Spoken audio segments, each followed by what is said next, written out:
Baby, তোমার কত টাকা লাগে? আমি দেব। বেবি, আমার অনেক টাকা লাগবে। বেবি, তুমি আমাকে টাকাগুলো দিয়ে দাও প্লিজ। চলো না বেবি, হয়ে যাক। চলো না, আমরা পার্সোনাল কাজগুলো সেরে ফেলি। আমি তো তোমাকে টাকা দেব, তাই না? তুমি কিছুই করতে পারো না। তোমার গায়ে শক্তি নেই বেবি, তুমি পারবে না। বেবি, আজকে ওষুধ খেয়ে এসেছি, দেখো তোমাকে কি মজা দেই। তুমি এরকম করো কিসের জন্য বেবি? আরে সোনা, তুমি বোঝার চেষ্টা করো, তুমি পারবে না। তুমি এখন মাল খেয়ে টাল হয়ে আছো।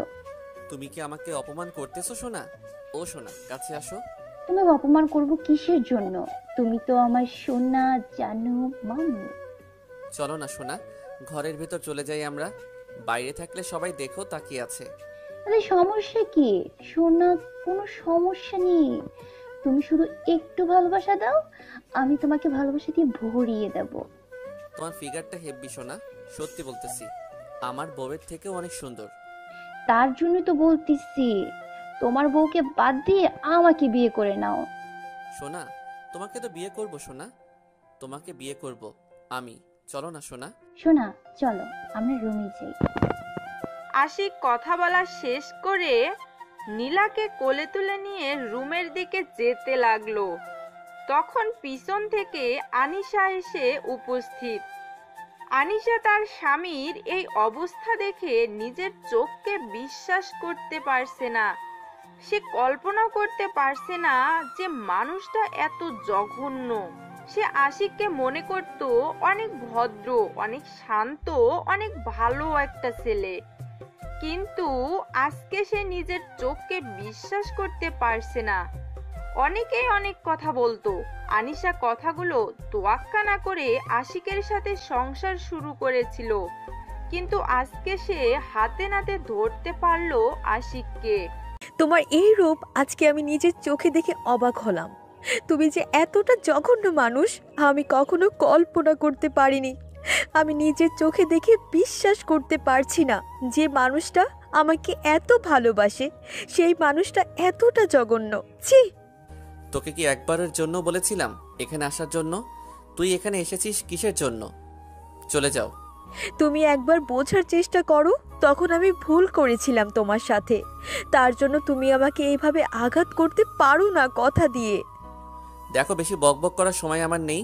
আর তুমি আমার চোখের সামনে একদম থাকবে না, তাহলে কিন্তু কখন কি করে বসবো নিজেও জানি না।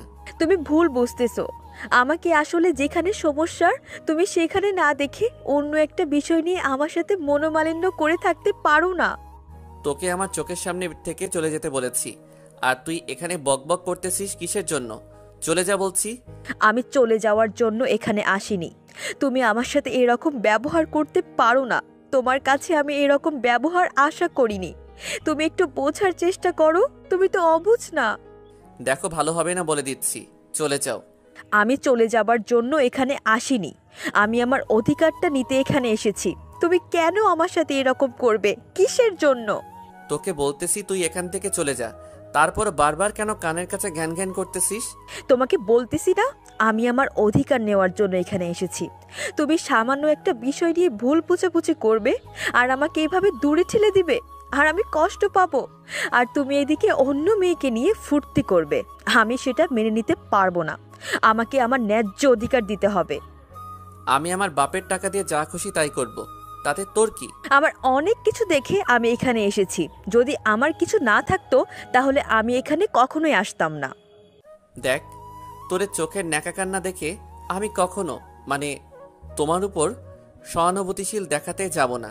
তুমি একটা মিথ্যা কথার জন্য আমাকে এত বকা দিলা, সবার সামনে অপমান করছো। এর জন্য তোমাকে একদিন পস্তাতে হবেই। তোকে বলছি কি, আর তুই করতেছিস কি? তোকে এখান থেকে চলে যেতে বলছি, সবার সামনে আমার সাথে এভাবে কথা বলবি না। সত্যি কথা বলা না সবার গায়ে লাগে, এটা চরম সত্য। একটা কথা বুঝে নাও, আমি সত্যি বলতেছি, তাই তোমার গায়ে লাগতেছে। আজকে তুমি আমার সামনে তুমি অন্য মেয়েদের সাথে ডান্স করতেছো, গলাগলি করতেছো, করো। একদিন আমারও সময় আসবে, তখন আমিও তোমাকে অবহেলায় করব। তোর মতন মেয়ের কাছে যাব আমি? হাহ, কখনোই না। তবে তুই যদি আমার কাছে কিছু টাকা ভিক্ষা চাস, দিতে পারি। যা বলেছ। আর তোমার কোনো কথা আমি শুনতে চাই না। আমি এখান থেকে চলে যাচ্ছি, ঠিক আছে?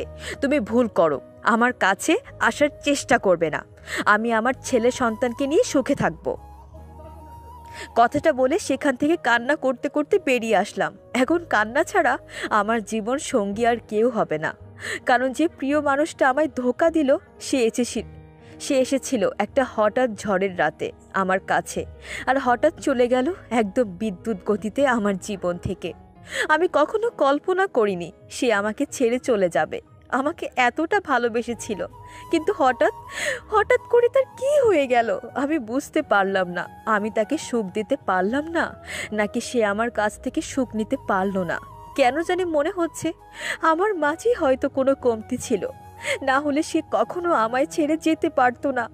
আমি হয়তো তাকে খুশি করতে পারিনি, তার জন্য সে আমাকে ছেড়ে চলে গিয়েছে। কিন্তু এরকমটা কিছুই নয়। আমি তাকে ঠিক খুশিতেই রেখেছিলাম, ঠিক সুখে শান্তি দিয়ে রেখেছিলাম। কিন্তু তার ছিল মেয়ের নেশা। একটা মেয়ে দিয়ে তার কখনো চলবে না। যে ছেলেটা মেয়ের নেশা করে সেই ছেলেটা কখনো একটা বউকে ভালোবাসা দিয়ে আগলে রাখতে পারে না। হয়তো আজকে আমি তার কাছে আকুতি মিনতি করলাম, কিন্তু সবার সামনে অপমানিত হয়ে আমাকে বের করে দিল। কিন্তু একদিন সময় আসবে, সে আমার কাছে ফিরে আসবে, কিন্তু আমি তাকে আমার কাছে গ্রহণ করব না। যে ছেলে আছে আমি তাকে নিয়ে আমার ভবিষ্যৎ গড়ে তুলব। ভাবছেন আমাদের বিয়ের হওয়ার অনেক দিন হইল, তাই না? আসলে সেই রকম কিছুই না। আসলে আমার প্রেগন্যান্সি টেস্ট করিয়েছিলাম, তখন ডাক্তাররা বলেছিল আমি প্রেগনেন্ট। আর মনের খুব ইচ্ছে ছিল যে প্রথম সন্তানটা ছেলে হবে। তার জন্য আমি বলেছি ছেলে হবেই। আমার একটা আত্মবিশ্বাস আছে, তার জন্যই বলেছি যে আমার ছেলেকে নিয়ে আমি সুখে থাকব। কিন্তু সেই সুখটা তো আমার কপালে সইল না। যেখানে স্বামী থাকবে না সেখানে কিভাবে আমি থাকব বুঝতে পারছি না। তোকে আমি বলেছিলাম না তুই আমার ছেলের কাছে যাবি না? আর তুই 2 টাকার মেয়ে হয়ে এত বড় হওয়ার স্বপ্ন কিভাবে দেখতে পারিস? ভেবেছিলি যে আমার ছেলেকে পটিয়ে নিবি আর সম্পত্তির মালিক হয়ে যাবি, তাই না? দেখেন আম্মু, সেরকম কিছু ছিল না। আমি শুধু আমার ভালোবাসার মানুষটাকে চেয়েছিলাম। আমি কখনো কোনো সম্পত্তির দিকে তাকাইনি। আমি ভালো করেই জানি কে কীরকম। তোর মুখ দেখলেই বোঝা যায় তুই সম্পত্তির লোভে আমার ছেলেকে বিয়ে করেছিস ফাঁদে ফেলে। আম্মু, আপনি আমাকে ভুল বুঝছেন। প্লিজ আমাকে এই মিথ্যা অপবাদটা দিবেন না। আপনার সন্তান আমাকে আজ দূর করে দিচ্ছে, আর আপনিও আমাকে এইভাবে বলছেন। যাই হোক, আমার ছেলের তাহলে বুদ্ধি ফিরে এসেছে। তাকে কত করে বলেছিলাম যে তোর মতো একটা মেয়েকে কেন সে বাসায় রেখেছে, শেষ পর্যন্ত আপদ বিদায় করে দিয়েছে। আম্মু দেখেন, আমিও তো আপনার একটা মেয়ের মতো, তাই না? যদি আপনার ছেলে না হয় মেয়ে হতো, তাহলে তো সে আর আজকে আমার মতোই হইতো, তাই না? সে তো গরিব ঘরে জন্ম নিত না, সে তো আমার মেয়ে হতো, তাই না? বড় লোকের মেয়ে। আর সে তো দেখতে অনেক সুন্দর হতো, তোর মতো একটা কালসাপ হতো না। আম্মু, আপনি আমাকে এত পরিমাণে ঘৃণা করেন আমি কখনো বুঝতে পারিনি। আমি তো আপনার কোনো ক্ষতি করিনি। আপনি যখন যেটা বলেছেন আমি তো মাথা পেতে নিয়েছি, সেটাই। আপনার সব কাজ করে দিয়েছি, তারপর আপনার মনটা আমি পেলাম না। এখন আমি তোর মুখ দেখতে পাচ্ছি না। এখন ঘরের কাজ যেগুলো আছে সব কমপ্লিট কর। তারপর আমার কিছু কাপড় আছে, সেগুলো পরিষ্কার কর। তারপর ঘরগুলো ভালোভাবে পরিষ্কার কর। তারপর কি করবি? বাকি কাজগুলো করবি। আমি এখন ঘুমোতে যাচ্ছি। আনিসা আর কোনো কিছু বলতে পারলো না লজ্জায়। তার উপর তার স্বামী আজকে যে ব্যবহার করলো সবার সামনে, সে ভেবেছিল তার শাশুড়ি আম্মু তাকে হয়তো একটু সান্ত্বনা দিয়ে বাসায় থাকতে বলবে, কিন্তু তিনি যেটা বলে গেলেন তাতে তো বাসায় থাকা কোনোভাবেই সম্ভব না। তাকে তাহলে এখানেই তিলে তিলে মরতে হবে। তার পেটে সন্তান আসবে, তাকে কিছু করে খাওয়াতে পারবে না। আনিশা মনে মনে ভাবতে লাগলো, সে যদি এখন এখান থেকে গ্রামের বাসায় চলে যায় তাহলে তাকে নিয়ে তো সবাই হাসি ঠাট্টা করবে। এখান থেকে গ্রামের বাসায় যাওয়া যাবে না, কারণ গ্রামের মানুষকে সে বড় মুখ করে বলে এসেছে এখন সে বড়লোক বাড়ির বউ। গ্রামের মানুষরা বড়লোকদের সম্মান কি পরিমাণ করে সেটা বলার বাহিরে। এখন যদি আমি কোনো মতে গ্রামে যাই এবং গ্রামের মানুষ কোনো মতে জানতে পারে বিষয়টা, তাহলে আনিশার আব্বু আম্মুর মুখে চুনকালি লেগে যাবে। এটা কখনোই হতে পারে না। আনিশা তারপর শোরুমে গিয়ে তার প্রয়োজনীয় জিনিসপত্র নিয়ে বাসা থেকে বেরিয়ে পড়ল, কারণ এই সময় বাসায় কেউ নেই। তার শাশুড়ি আম্মা গেল ঘুরতে, আর তার স্বামী তো এখন পার্টি নিয়ে ব্যস্ত। আজকে আমি বাসা থেকে সেই মেয়েটাকে তাড়িয়ে দেওয়ার ব্যবস্থা করব। এই জঘন্য মেয়েটাকে আমি কখনোই আর সোসাইটিতে মেইনটেইন করতে পারবো না। গ্রামের খ্যাতমার্কা একটা মেয়ে। মেয়েটা হতে পারে গ্রামের, হতে পারে, কিন্তু তার মাঝে অনেক গুণ আছে যেটা তুমি উপলব্ধি করতে পারো না। আমার মুখের উপর কথা বলা বন্ধ করে নিজের মুখটা বন্ধ রাখো। আমি যেটা করতে চাই আমাকে সেটাই করতে দিবা। দেখো, এই মেয়েটা আমাদের ছেলেকে কন্ট্রোলে রাখতে পারবে, না হলে তুমি কখনোই আমাদের ছেলেকে কন্ট্রোলে আনতে পারবে না, কারণ মেয়েটার ধৈর্য আছে। আমি আমার ছেলের জন্য আধুনিক মেয়ে খুঁজে আনবো ঘরে। এইরকম বেদের মেয়ে জ্যোৎস্না দিয়ে কি করব আমি? আমার সোসাইটিতে খাপ খাওয়াতে পারবো না, তাই আমি আমার ছেলের জন্য একটা আধুনিক বউ লাগবে। যেই মেয়েরা রাতে বাইরে যাবে, এই ক্লাবে গিয়ে পার্টি করবে, ওই ক্লাবে গিয়ে নাইট পার্টি করবে, সেই রকম বউ তোমার দরকার, তাই না? এখনকার যুগে এসব স্বাভাবিক। তুমি এসব নিয়ে তর্ক করা বাদ দাও তো।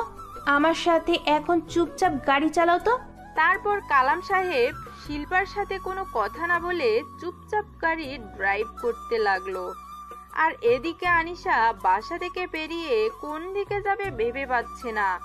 তার উপর শুধু একটাই উদ্দেশ্য, সে যে কোনো প্রকারে এই জলসাখানা থেকে বেরিয়ে যেতে চায়। কোন দিকে যাবে কোনো গাড়ি না দেখতে পেয়ে সে রাস্তার এক সাইডে হেলে দুলে হাঁটতে লাগলো। সন্ধ্যা পেরিয়ে রাত ঘনিয়ে আসতে লাগলো। সে হাঁটতে হাঁটতে অনেক দূরে এসেছে। সামনে একটা বাস দেখতে পেয়ে চুপি চুপি বাসের এক কর্নারে গিয়ে গুটিসুটি মেরে বসে পড়লো। যেদিকে যায় যাবে, সে সেখানে নেমে যেদিকে দুচোখ যাবে সেদিকে চলে যাবে। তাও এরকম জল্লাদ মার্কা এলাকায় সে থাকতে চায় না, না যেখানে তার কোনো মূল্য নেই। সে এতদিন পড়েছিল শুধু মূল্যহীন হয়ে, যার জন্য তার শাশুড়ির অত্যাচার সহ্য করেছে। সেই মানুষটাই তো এখন তার না। সে তো এখন অন্য মেয়ের দেহর মধ্যে নিজের সুখটা খুঁজে নিতে চাচ্ছে। থাকুক না সে তার মতো। আনিশা এটাকে স্বপ্ন ভেবে হয়তো ভুলে যাওয়ার চেষ্টা করবে। ভুলে যাওয়া সহজ নয়, কিন্তু চেষ্টা তো করতেই হবে। সত্যি সোনা, অনেক মজা পাইছি। সোনা, তোমার টেস্ট হেভি। শোনা, আমি অনেক মজা পাইছি। তোমার এই মজা দেওয়ার প্রক্রিয়াটা অনেক ভালো ছিল। চলো, আজকে তোমাকে আমার বাসায় নিয়ে যাব। আমার বউয়ের সামনে আমি তোমাকে জড়িয়ে ধরে শুয়ে থাকবো। চলো। না না, আমার লজ্জা করবে তো, আমি যেতে পারবো না। আমার শাশুড়ি কি বলবে, তার মুখের দিকে তাকিয়ে তো আমি থাকতেই পারবো না। আচ্ছা, তাহলে কি আর করা। এখন চলো, তোমার সাথে আমি যাব। তুমি আমাকে গল্প বলো। আর তুমি এত সুন্দরী কেন? আমি শুধু তোমার জন্য সুন্দরী। তোমাকে ভালোবাসি, তোমাকে পেতে চাই, তোমাকেই কাছে পেতে চাই। আচ্ছা, তুমি কি অন্য কাউকে ভালোবাসো, যার কারণে তার কাছে ছ্যাঁকা খেয়েছো আর আমার কাছে চলে এসেছো আমার মতো? সেরকম কিছু না। একটা ছেলে ছিল টাকার লোভী, যেমন তোমার বউ আছে টাকার লোভী, ওই রকম ছেলে ছিল, অনেক সুন্দর দেখতে, টাকার লোভী। তাকে আমি ভালোবেসেছিলাম ভুল বুঝে, কিন্তু পরে সে আমার কাছে টাকা নিয়ে আমাকে ছেড়ে দিয়ে চলে গিয়েছিল। আমিও তো সেটাই ভেবেছিলাম, যে গরিব ঘরের মেয়ে একটু হয়তো ভালো কিছু খেতে পারলে, ভালোভাবে চলতে পারলে হয়তো আমাকে অনেক ভালোবাসবে। কিন্তু পরে দেখলাম সে শুধু টাকাকেই ভালোবাসে, আমাকে না। তোমার মতো সুন্দরীকে আমি চাই। তোমার মনে হয় প্রচুর নেশা হয়ে গেছে, তাই না? আসো, তোমাকে একটু চুমু খাই। তোমার ঠোঁটের স্বাদটা না অনেক সুন্দর। তাই নাকি গো? তোমার মাঝে না একটা মায়া আছে, যে মায়াতে আমাকে জড়িয়ে নাও। আর কখনো সেই মায়া থেকে আমি ফিরতে চাই না। আরে আবালের বাচ্চা, শুধু তোর টাকা দরকার, আমার আর কিচ্ছু চাই না। তুই কে? তোর মতো কত হ্যান্ডসাম ছেলে আমার পিছনে পড়ে আছে, এই সুন্দরীর পেছনে। আর তুই তো 2 টাকার একটা ছেলে। তোর দুইটা আমার দরকার টাকা হলো আমি শেষ। তুমি কি কিছু বলতেছো আমাকে? আমি কিন্তু স্পষ্ট শুনতে পাইনি। আমার মাথাটা কেমন জানি ঘোরাচ্ছে। তুমি আমাকে একটু সাহায্য করো, আমাকে ধরে নিয়ে যাও। আচ্ছা তাহলে আজকে তোমাকে আর বাসায় যেতে হবে না, তুমি আমার সাথে থাকবে, কি বলো? চলো আমি তোমাকে নিয়ে যাচ্ছি, আজকে দুজনে অনেক ফুর্তি করব। আচ্ছা শোনো, আচ্ছা শোনো তাহলে আমাকে নিয়ে চলো তোমার কাছে। আমি তোমার সাগরে ডুবে যেতে চাই, তোমার ভালোবাসাতেই। আমিও সোনা, আমিও শুধু তোমার ভালোবাসাতে ডুবে থাকতে চাই। তুমি আমাকে ভালোবাসবে সোনা, তুমি অনেক ভালো। সোনা চলো, আমি তোমাকে নিয়ে যাচ্ছি। চলো সোনা, আমি তোমাকে তোমার বাসার কাছে নামিয়ে দিয়ে বাসায় চলে যাব। তোমার সাথে গেলে আমার অনেক মজা লাগে। তোমার বউ যে তখন তোমাকে বকা দিয়ে গেল, তোমার রাগ হবে না পরে? এখন থেকে তুমি আমার বউ হবে। আমি আজকে গিয়ে উকিলের সাথে কথা বলবো, তাকে আমার জীবন থেকে সরিয়ে দেব, দিয়ে তোমাকে নিয়ে আসবো। আচ্ছা সোনা, তাহলে তাই করো, যত দ্রুত সম্ভব তুমি আমাকে তোমার বউকে মাথা রাখার সুযোগ করে দাও। তুমি একদম টেনশন করবে না, খুব তাড়াতাড়ি আমি তোমাকে আমার বুকে রাখবো সোনা। তোমাকে ছাড়া আমি থাকতে পারবো না। সোনা আমার, তোমাকে এতগুলো ভালোবাসা। চলো এখন তুমি আমাকে নামিয়ে দিয়ে বাসায় চলে যাবে, অনেক রাত হয়ে আসলো যে। আচ্ছা চলো, আর এখানে থাকা যাবে না, রাত হয়ে এসেছে, আবার বাসায় যেতে হবে। চলো। চলো তোমার সাথে আজকে গল্প করতে করতে বাসায় যাব, চলো। শোনো আজকে সারা রাত তোমার বুকে মাথা রেখে আমি শুয়ে থাকবো, তোমার সাথে আমার বাসায় থাকবে তুমি। তুমি আর কয়েকটা দিন ধৈর্য ধরো, আমি তোমাকে একদম পার্মানেন্টলি আমার বুকে নিয়ে আসার চেষ্টা করব। তুমি কি আমাকে ধোকা দেবে না তো? তুমি বলতেছো চেষ্টা করবে, তুমি কখন আমাকে তোমার উপর অধিকার খাটাতে, মানে স্বাক্ষর করাতে? কি আবল তাবল কথা বলতেছো? চলো না, এখন বেশি কথা বলতে পারবো না, তাহলে নেশাটা ধরে আসবে, তখন বাসা পর্যন্ত পৌঁছাতে পারবো না। চলো। এটা আমি কোথায় চলে আসলাম? এখন কি হবে? গাড়িতে তো নামতে দিচ্ছে না, ব্যাপার কি? কোথায় নিয়ে যাচ্ছে কোনো কিছু বুঝতে পারছি না। হঠাৎ করে তো উঠে পড়লাম, কিন্তু এখন আমাকে কোথায় নিয়ে যাচ্ছে আমি তো নিজেও বুঝতে পারছি না। গাড়িটা মনে হয় প্রায় ৬-৭ ঘন্টা থেকে চলছে, একবারের জন্য দাঁড় করালো না। বুঝলাম না আমাকে কোথায় নিয়ে যাওয়া হচ্ছে, বা আমি কোন জায়গায় গাড়িতে উঠে পড়লাম বুঝতে পারছি না। নিজের ভিতরের কষ্টগুলো বারবার লাফিয়ে উঠছে, কিন্তু অনেক কষ্টে কষ্টগুলো চেপে রেখেছি। আজকের মতো কষ্ট জীবনে কখনো হয়নি, কখনো কল্পনা করতে পারিনি যে আমি এত বড় লোকের একজন বউ হব, আর এভাবে আমি ধোঁকা খাবো। সে আমাকে যতই না বলতো যে ভালোবাসা কখনো ধনী গরিব বোঝে না, শুধু দুটি মনের মিলনের ব্যাপার, এখানে কোনো ধনী গরিবের তফাৎ থাকে না, শুধুই ভালোবাসা থাকে। কিন্তু আজকে আমি যখন তাকে দেখলাম, তার চোখে মুখে আমার জন্য ভালোবাসা দেখতে পেলাম না। আমি কি এত তাড়াতাড়ি তার কাছে এতটা বিরক্তির কারণ হয়ে গেলাম যে তার কাছে আমি আমার ভালোবাসাটা পর্যন্ত পেলাম না, শুধু অবহেলাই পেয়ে গেলাম? কেন কেন তাহলে আমাকে তুমি বিয়ে করলে? কেন তাহলে আমার জীবনটা নিয়ে ছিনেমিনে করলেন আপনি? কেন? আমি তো আপনার জীবনে আসিনি, আপনি আমার জীবনে এসেছিলেন, আমি বাধা করেছিলাম, তারপরও এসেছিলেন, কিন্তু তার প্রতিদান আজকে আমাকে এই কঠিন সময় পার করতে হচ্ছে। আমি কখনো কল্পনা করতে পারিনি। হঠাৎ করে বাসের একজন লোক বলে উঠল, ওস্তাদ গাড়িটা দাঁড় করেন। তার কিছুক্ষণ পর এই গাড়িটা দাঁড় করানো হলো, আর একটা জায়গায় নাম বলা হলো। সেই জায়গার মানুষগুলো নেমে যাচ্ছে, থেকে থেকে কয়েকজন নেমে গেল ৫-৬ জন। একবার ভাবলাম যে এখনই নেমে যাব, কিন্তু জানালা দিয়ে উকি দিয়ে দেখলাম যে এখনও রাতের রেশ কাটেনি, ভোরের আলো এখনও স্পষ্ট হয়নি। আমি এইরকম একটা মেয়ে মানুষ, এখনও ভোরের আলো স্পষ্ট হয়নি, যদি বাইরে যাই আবার যদি কোনো দুর্ঘটনা ঘটে আমার সাথে। এমনিতেই নিজের ভিতরে আর কোনো কিছুর বেঁচে থাকার নেই, বেঁচে থাকার ইচ্ছা পর্যন্ত আর নেই, কিন্তু কি করব? পেটের ভিতরে যে একটা কোমল প্রাণ বেড়ে উঠেছে, পেটের ভিতরে যে একটা কোমল প্রাণ বেড়ে উঠেছে, তার জন্য আমাকে এই পৃথিবীতে বেঁচে থাকতে হবে। কিন্তু এখন নামা যাবে না, ভোরের আলোটা যেখানে স্পষ্ট দেখা যাবে সেখানে নেমে যাব। মোবাইলের স্ক্রিনে তাকিয়ে দেখি মোবাইলের স্ক্রিনে তাকিয়ে দেখি 4:30 বাজে, তার মানে আলোর প্রকট হতে আরও 30 মিনিট বাকি। 5টার পরই ভোরের আলোর প্রকট হবে, আর সেখানে নেমে যেদিকে দুচোখ যায় সেদিকে চলে যাব। কিন্তু আমার মনে হচ্ছে আমি একদম গ্রাম অঞ্চলে চলে এসেছি। এখন আমাকে এখানে এসে জীবিকা নির্বাহ করতে হবে যে কোনো প্রকারে। কিন্তু আমি তো এই এলাকার কিছু চিনি না, কোন দিকে যাব বা কোন দিকে গেলে কি সাহায্য পাবো বুঝতে পারছি না। নামতে আগে হবে, তারপরে বাকিটা দেখা যাবে। তারপর কিছুক্ষণ পর আবার একজন লোক বলে উঠল, উস্তাদ গাড়ি দাঁড় করান, কিছু মানুষ নামবে। সঙ্গে সঙ্গে গাড়ির ড্রাইভার গাড়িটা দাঁড় করালেন, আর বেশ কিছু মানুষ নেমে গেলেন। এখন দেখছি যে ভোরের যে ঘুটঘুটে অন্ধকারটা সেটা আছে পুরো পৃথিবীর বুকে। এই অন্ধকারটা এখন আমার সাথে ভালোই মানাচ্ছে, কারণ আমার ভেতরটা তো অন্ধকারে ছেয়ে গেছে। আমার ভেতরে তো আলো বলতে কোনো কিছুই নেই। বেঁচে থাকার যে স্বপ্ন দেখেছিলাম, যার হাত ধরে বেঁচে থাকতে চেয়েছিলাম সারাটা জীবন, যার সাথে সুখ দুঃখের গল্প করতে চেয়েছিলাম, সেই মানুষটি তো আমাকে। তারপর ভোরের আলোটা প্রকট হতে লাগলো, আস্তে আস্তে পুরো পৃথিবীর বুকে আলো ছড়িয়ে পড়তে লাগলো। আর তখনই গাড়ির লোকটা আবার বলে উঠল যে এখানেই নাকি কিছু মানুষ নামবে। আমিও স্থির করলাম আমি এখানে নেমে যাব, আর সামনে যাব না। বাস থেকে নেমে এসে চারদিকে তাকিয়ে দেখলাম কোনো কিছু সুবিধার মনে হচ্ছে না। এখানকার লোকগুলো শুধু আমার দিকে তাকিয়ে আছে। দেখলাম পাশ থেকে কয়েকটা মহিলা নামলো, আমিও তাদের পাশে গিয়ে দাঁড়িয়ে পড়লাম। আর লোকগুলো তাদের মতো যেতে লাগলো যে যার গন্তব্যে। মনে হচ্ছে অনেকদিন পর তারা বাসায় ফিরে এসেছে। গাড়ি থেকে নেমেই যে যার মতো চলে যেতে লাগলো।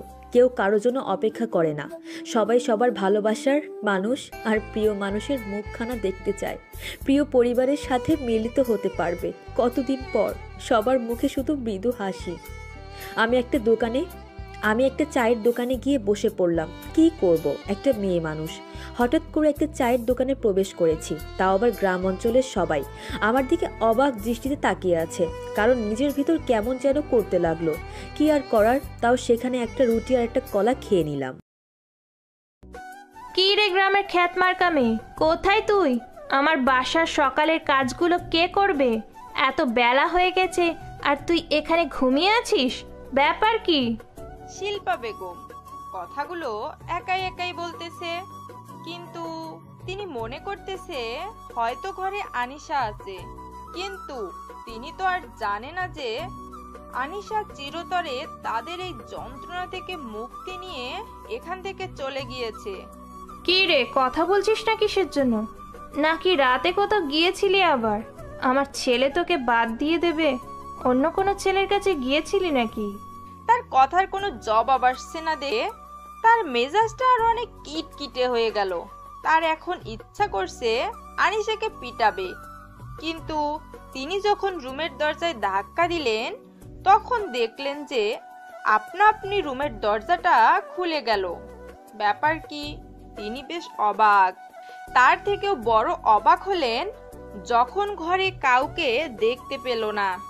ঘর পুরোপুরি ফাঁকা, তার ছেলেও নাই এবং তার ছেলের বউ সেও নেই রুমে, একদম পুরো ফাঁকা পড়ে আছে। কালকে যেরকম রেখে গিয়েছে ঠিক তেমনই আছে, কিন্তু একটু অগোছালো রুমটা। ব্যাপার কি, তিনি ভেবে পাচ্ছে না এখানে কি হতে যাচ্ছে। আর উনি একটু লক্ষ্য করে দেখলেন যে তার ছেলের বউ, যাকে তিনি গ্রামের খ্যাতমার্কা মেয়ে বলে ডাকে, সব সময় তার কোনো কাপড় বা তার কোনো প্রয়োজনীয় জিনিসপত্র দেখা যাচ্ছে না রুমে। শিল্পা বেশ অবাক হলেন ব্যাপারটা দেখে। কোথায় তুমি? বেরিয়ে আসো, দেখো কি কাণ্ড হয়ে গিয়েছে বাসার ভিতরে। বাসায় কেউ নেই, তুমি আমি ছাড়া। এখন বাসায় কেউ নেই, তাড়াতাড়ি বেরিয়ে আসো, দেখো। কি হয়েছে? তোমরা এত সকালে চিল্লাচিল্লি করতেছো কিসের জন্য? ব্যাপার কি? সারা রাত কাজ করছি। তোমার ছেলে, তোমার ছেলের বউ কেউ রুমের ভিতরে নেই। রুমের ভেতর থেকে দরজা বন্ধ করা থাকবে, সেটাও নেই। আমি যখন রুমে গেলাম আর রুমের ভেতরটা কেমন যেন অগোছালো লাগতেছিল। তুমি এত অস্থির হচ্ছ কিসের জন্য? তারা হয়তো কোথাও ঘুরতে গিয়েছে সকাল মুহূর্তে উপভোগ করার জন্য। তুমি সব সময় রোমান্টিক মুডে থাকতে চাও, তাই না? তোমার এত রোমান্টিক মুড আসে কোথা থেকে? আমি টেনশনে মরে যাচ্ছি। এত টেনশন করতে হবে না, একটু পর দেখবে যে দুইজনে চলে আসছে। সমস্যা নেই, এখন চুপচাপ নিজে হাতে কাজ আছে সেগুলো শেষ করো, আর তারপর যেগুলো কাজ করতে হবে সেগুলো রেখে দাও। এখন আমাকে কাজ করতে হবে তাই না? এখন তুমি আমাকে কাজ করতে বলছো, তাহলে তোমার ছেলের বউয়ের হয়ে যে কালকে ওকালতি করলে কিসের জন্য? তোমরা এত কথা শোনার তোমার এত কথা শোনার আমার সময় নেই। আমার অফিসের সময় হয়ে যাচ্ছে, তুমি সেটা ভালো করেই জানো। আর আমার কি কি লাগবে তাড়াতাড়ি এখানে এনে দাও। তুমি তো এখন আমার উপরে রাগ দেখাবে তাই না? তুমি তো সুযোগ পাইছো না, তুমি তো রাগ দেখাবে, আমি ভালো করেই জানি। এত কথা না বলে চুপচাপ যেটা করতে বলছি সেটাই করো। এত কথা বলো কিসের জন্য? তারপর শিল্পা বেগম কালাম সাহেবের সাথে আর কোনো কথা না বলে তিনি কালাম সাহেবের প্রয়োজনীয় জিনিসগুলো এনে তার সামনে রেখে দিয়ে রাগ দেখিয়ে রুম থেকে বেরিয়ে গেল। কালাম সাহেব তার স্ত্রীর রাগ দেখে মৃদু হাসলেন, তার স্ত্রীর রাগ আরো বাড়িয়ে দিলেন। শিল্পা বেগম কালাম সাহেবের মুখে মৃদু হাসি দেখে রাগে পুরো জ্বলতে লাগলো, কিন্তু কালাম সাহেবকে কিছুই বলতে পারছে না।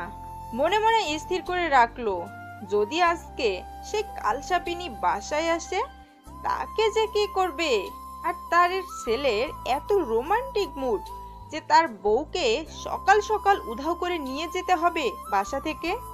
শিল্পা বেগম মনে মনে স্থির করলো, আজকে বাসায় আসলে দুজনকেই গণহারে পিটাবে। সে তার এত সাহস কিভাবে? এভাবে সকাল সকাল বাসা থেকে বেরিয়ে যাওয়া, তাদেরকে দেখে নেবে সে। কিন্তু শিল্পা বেগম আসল বিষয়টা এখনো জানতে পারেনি। যখন তার ছেলে বাসায় ফিরে আসবে তখন বুঝতে পারবে আসল বিষয়টা, আর তখন যে কি হবে বুঝতে পারতেছে না। একটা ধামাকা অধ্যায় শুরু হতে যাচ্ছে এই বাসায়, যেটা আগে কখনো দেখেনি। শোনা, এভাবে শুয়ে থাকতে হবে না, উঠো আর আমাকে ছেড়ে দাও। কিভাবে জড়িয়ে ধরে আছো? আমার লজ্জা লাগতেছে এখন। সোনা, তোমার কাছে এত মজা আমি কখনো বুঝতে পারিনি। চলো সোনা, আজকে তোমাকে বিয়ে করে সোজা বাসায় নিয়ে যাব, তারপর তাকে ডিভোর্স দিব। কি বলো? না, আমি সেটা করতে পারবো না। আগে তোমার সম্পত্তির কিছু অংশ আমাকে লিখে দিতে হবে, না হলে তো আমি তোমাকে কিভাবে বিশ্বাস করতে পারি বলো? আরে সোনা, এত টেনশন করো কিসের জন্য? আমি আছি তো। চলো, উকিলের কাছে আমি তোমাকে আমার সম্পত্তির কিছু অংশ লিখে দিচ্ছি। আচ্ছা, কথাটা শুনে খুশি হলাম। তুমি কি উকিলের সাথে কথা বলো, আর আমি ফ্রেশ হয়ে সুন্দর করে সাজুগুজু করে যাচ্ছি, গিয়ে তোমার কাছ থেকে সম্পত্তির দলিল নিয়ে তারপর বিয়ে করব। আচ্ছা, তাহলে তুমি রেডি থেকো, আমি তোমাকে ফোন করলে তুমি চলে আসবে। কথাটা বলে আশিক সেখান থেকে বেরিয়ে সোজা কাজী অফিসে, আর তার উকিলকে ফোন করে সেই কাজী অফিসে আসতে বলল। তার মাথায় এখন শুধুই নীলা নামের সেই মেয়েটা ঘুরপাক খাচ্ছে। তার যে একটা বউ আছে সেই কথা ভুলেই গিয়েছে।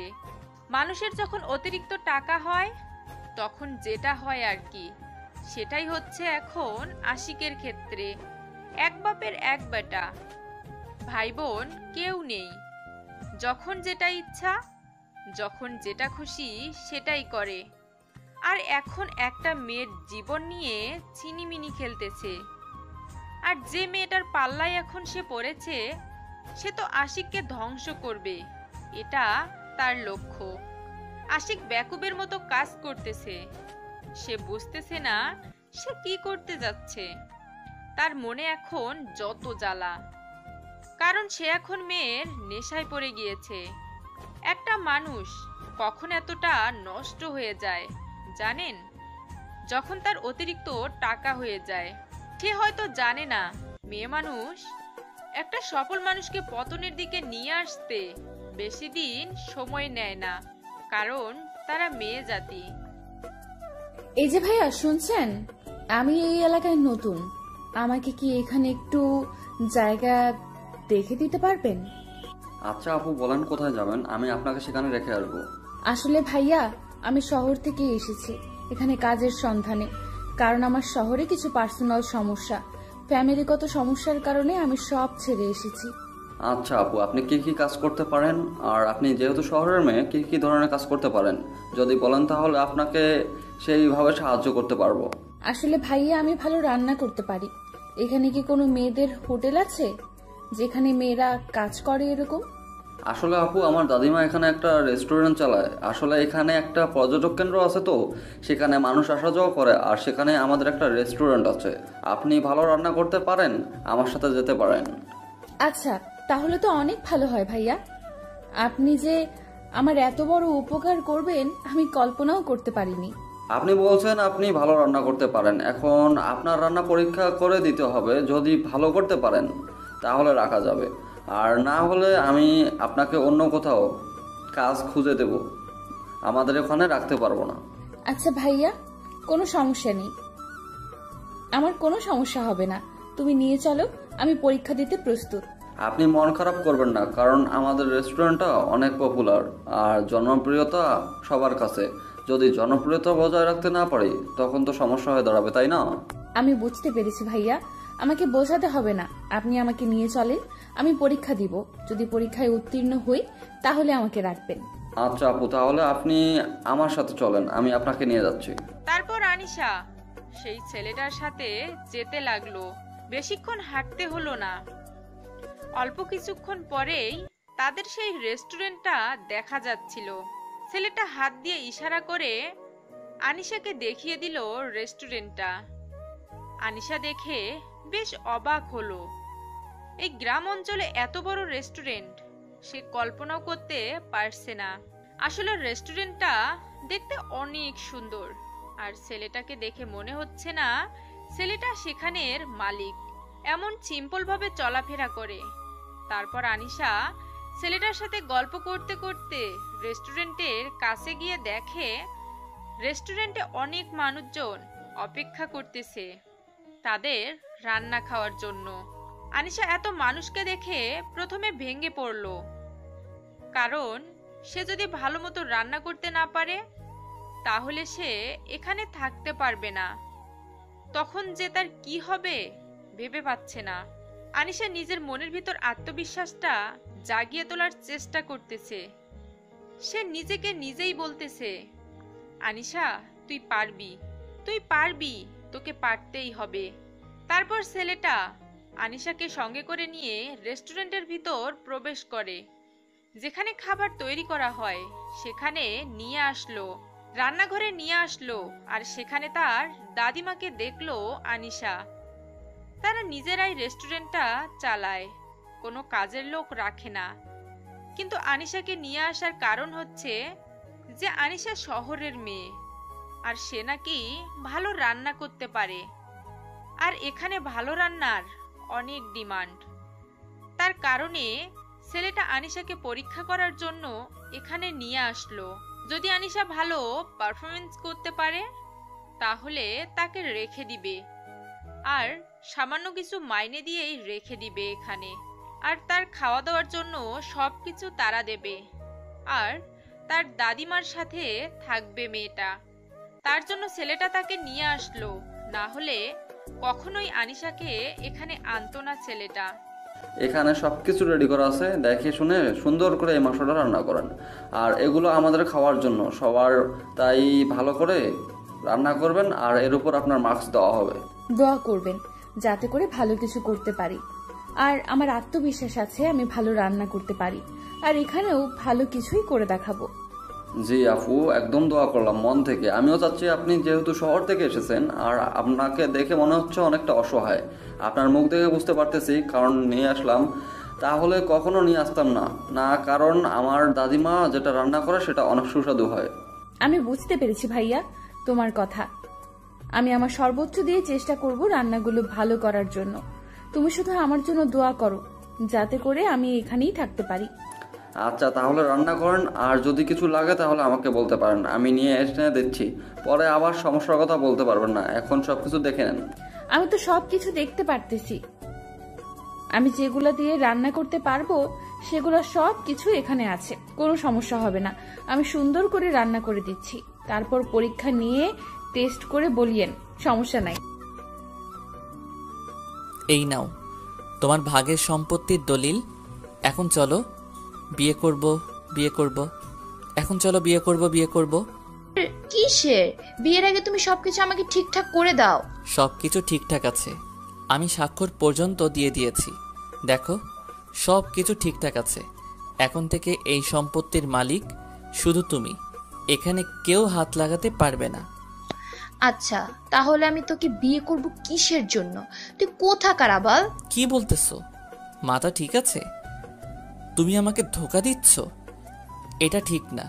তুমি কিন্তু কথা দিয়েছো আমাকে। কথা দিয়েছি সেটা ঠিক আছে, এখন কথা রাখতে পারবো না, কারণ তুই তো কালকে আমাকে সারা রাত খেয়েছিস। দেখো তুমি এরকম করতে পারো না আমার সাথে। তুমি আমার সাথে ধোকাবাজি করতে পারো না। তুমি আমাকে নিয়ে খেলতে পারো না।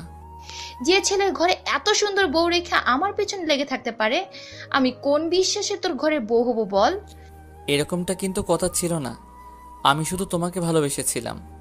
তুমি আমার সাথে এরকমটা করতে পারো না। মাত্র 2 দিনের পরিচয় আমাদের, তাতে তুই আমাকে ভালোবেসেছিলে? তোর যে ঘরে বউ রেখে আসছিস সেটা তো আমি দেখেছি, তাই না? তোর বউটা কিন্তু অনেক সুন্দর, হেব্বি আমার থেকেও। দেখো তোমার কথা মতো আমি সব কিছু দিয়ে দিয়েছি। এখন তুমি তোমার কথা রাখবে। আমার সাথে তুমি বেইমানি করতে পারো না।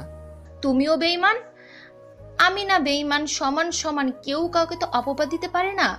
তুমিও বেইমানি করছো আমার সাথে, আমিও তোমার সাথে করলাম, ঝামেলা শেষ। এখন তুমি তোমার রাস্তায়, আমি আমার রাস্তায়। তাহলে তুমি আমার সম্পত্তি আমাকে ফিরিয়ে দাও, না হলে আমি পথের ফকির হয়ে যাব। তুমি আমার সম্পত্তি আমাকে দিয়ে দাও বলছি। তোর মতো বেইমান পথের ফকির হওয়া উচিত, যে বউকে বিশ্বাস করতে পারে না।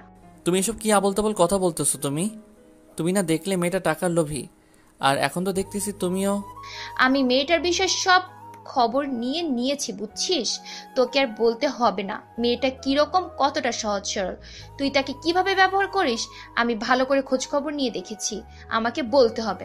কথাটা বলে নীলা সম্পত্তির পেপারটা হাতে নিয়ে চলে গেল আর আশিককে বলে গেল সে যেটা সম্পত্তির মালিক, এখন যা পায় সবকিছু বুঝে নিবে পরশুদিনের মধ্যেই। এখন সে এখান থেকে চলে যাচ্ছে। আর আশিককে বলে গেল আর যেন ভুল করেও তার পিছনে না যায়, তাহলে কিন্তু তার লাশ আর ফেরত আসবে না। আশিক কি করবে না করবে ভেবে পাচ্ছে না, একদম দিশাহারা হয়ে যাচ্ছে। কি করলো সে ভেবে পাচ্ছে না। তার অর্ধেক সম্পত্তি সেখানে ছিল, সে ভেবেছিল তারা থাকা মানে তারও সেখানে অধিকার থাকবে। তারা তো এক হচ্ছে, তাহলে সমস্যা কোথায়? নামে থাকলেই চলবে, এটা ভেবে অর্ধেক সম্পত্তি লিখে দিয়েছে, তাও আবার যেগুলো টপ বিজনেসে আছে এখন সেগুলো। আশিক ভেবে পাচ্ছে না তার এখন কি করা উচিত। তার মাথায় মনে হচ্ছে আকাশ ভেঙে পড়েছে। সে এখন কি করবে না করবে ভেবে পাচ্ছে না। তার মাথা পুরোই হ্যাং। সে কোথায় যাবে, কি করবে? বাসায় যাবে কি করে? তার আব্বুকে সে মুখ দেখাবে কি করে? সে চুপচাপ একদম নিস্তব্ধ হয়ে পায়ে হেঁটে হেঁটে 5 কিলোমিটার জায়গা বাসায় এসে রুমের ভিতর গিয়ে দরজা বন্ধ করে লাইট অফ করে একদম অন্ধকার বিছানায় শুয়ে পড়ল। তার এখন কোনো কিছুই নেই, তার না আছে কোনো সঙ্গী, না আছে তার সম্পত্তি। সে এখন একটা অবহেলিত ছেলে। আশিক কান্না করতেছে নিঃশব্দে, বালিশে মুখ গুজে দিয়ে নিঃশব্দে কান্না করতেছে। আর সে ভাবতেছে আনিশার সাথে কত খারাপ ব্যবহার করেছিল, তারপরও মেয়েটা তাকে কখনো একা ছেড়ে দেয়নি, সব সময় তার সাথে লেগেছিল। কতই না তাকে গালি দিত, এমনকি মাঝে মাঝে অনেকভাবে অত্যাচার করত। তারপরও মেয়েটা আশিকের বুকের উপর মাথা রেখে ঘুমিয়ে থাকতো। এখন আশিকের আনিশার কথা খুব মনে পড়তেছে, কিন্তু আনিশা এখন অনেক দূরে। তার তখনই মনে পড়ে গেল যে আনিশা কোথায়। সে চারপাশে আনিশাকে খুঁজতে লাগলো। রুম থেকে বের হয়ে পুরো বাড়ি আনিশাকে খুঁজতে বের হলো, কিন্তু সে আনিশাকে কোথাও পেল না। তার আম্মুর কাছে গেল। সে তার আম্মুকে গিয়ে যখন জিজ্ঞেস করবে যে আনিশা কোথায়, শিল্পা বেগম আশিককে আনিসের কথা জিজ্ঞেস করলো। আশিক থতমত খেয়ে গেল। কি উত্তর দিবে এখন? তার আম্মুকে ভেবে পাচ্ছে না। কি রে, তুই একা বাসায় ফিরে এসেছিস যে? তোর বউ কই? একটু বাইরে গেছে, একটু পরে চলে আসবে। আমি একটু বিশ্রাম করি, ক্লান্ত লাগতেছে। এসব কি কথা বলছিস তুই? আমার হাতের কাজগুলো কে করে দেবে? তাহলে তুই করে দে। আচ্ছা আম্মু, তুমি মেয়েটাকে এত কষ্ট দাও কিসের জন্য বুঝি না। আজকে আবার তোর কি হলো যে মেয়েটার জন্য তোর এত মায়া লাগতেছে? ব্যাপার কি? তাকে তো ভালো মতো খাইতে দাও না, ভালো মতো পড়তে দাও না, তারপরও তোমাকে যেটা সম্মান করে সেটা তো বলার বাহিরে। আর তারপরও তুমি তাকে যেটা অত্যাচার করো। বুঝতেছি না তুই হঠাৎ এত পরিবর্তন হচ্ছিস কিসের জন্য? তোকে তো বিয়ে দিয়েছিলাম আমার কাজের মেয়ে আনার জন্য, তাই না? তোমার অত্যাচার আর আমার অত্যাচার সহ্য করতে না পেরে মেয়েটা বাসা ছেড়ে চলে গিয়েছে। চলে গিয়েছে ভালোই হয়েছে, মেয়েটাকে আর সহ্য হচ্ছে না। গ্রামের ক্ষেতমার্কা মেয়ে, কিছুই বোঝে না, হুদাই কথা বলে। তুমি ঠিক বলছো, গ্রামের খ্যাতমার্কা মেয়ে কিছুই বোঝে না, সব কথা সহ্য করে, তারপরও সব কিছু করে দেয়। আজকে তোর কি হয়েছে বুঝতেছি না তো। হঠাৎ করে তুই মেয়েটার পক্ষপাতিত্ব করছিস কিসের জন্য? তোর বাপের মতো। কই কিছু না তো, আমি রুমে যাচ্ছি, আর ডিস্টার্ব করবে না আমাকে, এখন ভালো লাগতেছে না। বিকেলে রেডি থাকিস, মেয়ে দেখতে যাব। আমার একটা বান্ধবীর মডার্ন মেয়ে আছে, তার সাথে তোর বিয়ে দেব। কারণ খ্যাতমার্কা মেয়েকে দেখলাম কি রকম করে, এবার মডার্ন মেয়ের সাথেই তোর বিয়ে দেব। আমি বিয়ে করতেছি না, আমি তো এখন বিবাহিত ছেলে, তাই না? আর আমার বউকে তো ডিভোর্স দেইনি যে অন্য একটা মেয়েকে বিয়ে করে আনবো। তোর মাথা ঠিক আছে? কি আবল তাবল কথাবার্তা বলতেছিস বুঝতেছি না তো। হঠাৎ করে তোর এত পরিবর্তন কিসের জন্য শুনি? তোমার মাথা ঠিক নেই, যার জন্য তুমি এসব আবল তাবল কথা বলতেছো। আমি কালকে একখানে যাব, আর তারপর ফিরে আসব, তারপর তোমাকে বলবো কি করব না করব। তুই আমার কথার অবাধ্য হতে পারিস না, তাহলে কিন্তু ভালো হবে না বলে দিলাম। আমি ভালো করে জানি আমার জীবনে কখনো ভালো হবে না, তোমাকে বলতে হবে না সেটা। আর তুমি যে আমার কি ক্ষতি করবে সেটা বোঝা হয়ে গেছে আমার। তুই জানিস তুই কার সাথে তর্ক করছিস? এত এত বড় স্পর্ধা যে আমার সাথে এত তর্ক করিস? হ্যাঁ, আমি জানি আমি কার সাথে তর্ক করতেছি। আমি একজন অত্যাচারীর সাথে কথা বলতেছি এখন, যে আমাকে ব্যবহার করে একটা মানুষের জীবনকে নষ্ট করে দেয়। কথাটা বলে আশিক সেখান থেকে চলে গেল। আর তার আম্মু মানে শিল্পা বেগম সেখানে স্থির হয়ে দাঁড়িয়ে রইল। তার ছেলের বলা কথাগুলো তার কানে প্রতিধ্বনিত হচ্ছে। শিল্পা বেগম কখনো কল্পনাও করতে পারেনি যে মাহিন তার সাথে এইভাবে আচরণ করবে। আশিক চোখের পানি ফেলতে ফেলতে রুমের ভিতর চলে আসলো। ভিতর থেকে রুমের দরজাটা বন্ধ করে দিয়ে আবার বিছানায় শুয়ে কান্নায় ভেঙে পড়ল। সে ভালো করে বুঝতে পারছে তার মা তাকে নিয়ে কতটা বাজে কাজ করেছে। গ্রামের একটা সহজ সরল মেয়েকে কিভাবে জ্বালিয়ে পুড়িয়ে হাহাকার করে দিয়েছে তার মা, সে এখন হাড়ে হাড়ে বুঝতে পারছে। ভাইয়া, খাবারগুলো পরীক্ষা করে দেখবেন। দাদিমা, আপনি একটু খাবারগুলো মুখে নিয়ে পরীক্ষা করেন, তারপর আমাকে রেজাল্ট দিবেন আমি এখানে থাকতে পারবো কিনা। আমরা তো আর এখানে পরীক্ষা করব না, আমরা সবাই একখানে বসে খাবো, তারপর তোমাকে রেজাল্ট দেওয়া হবে।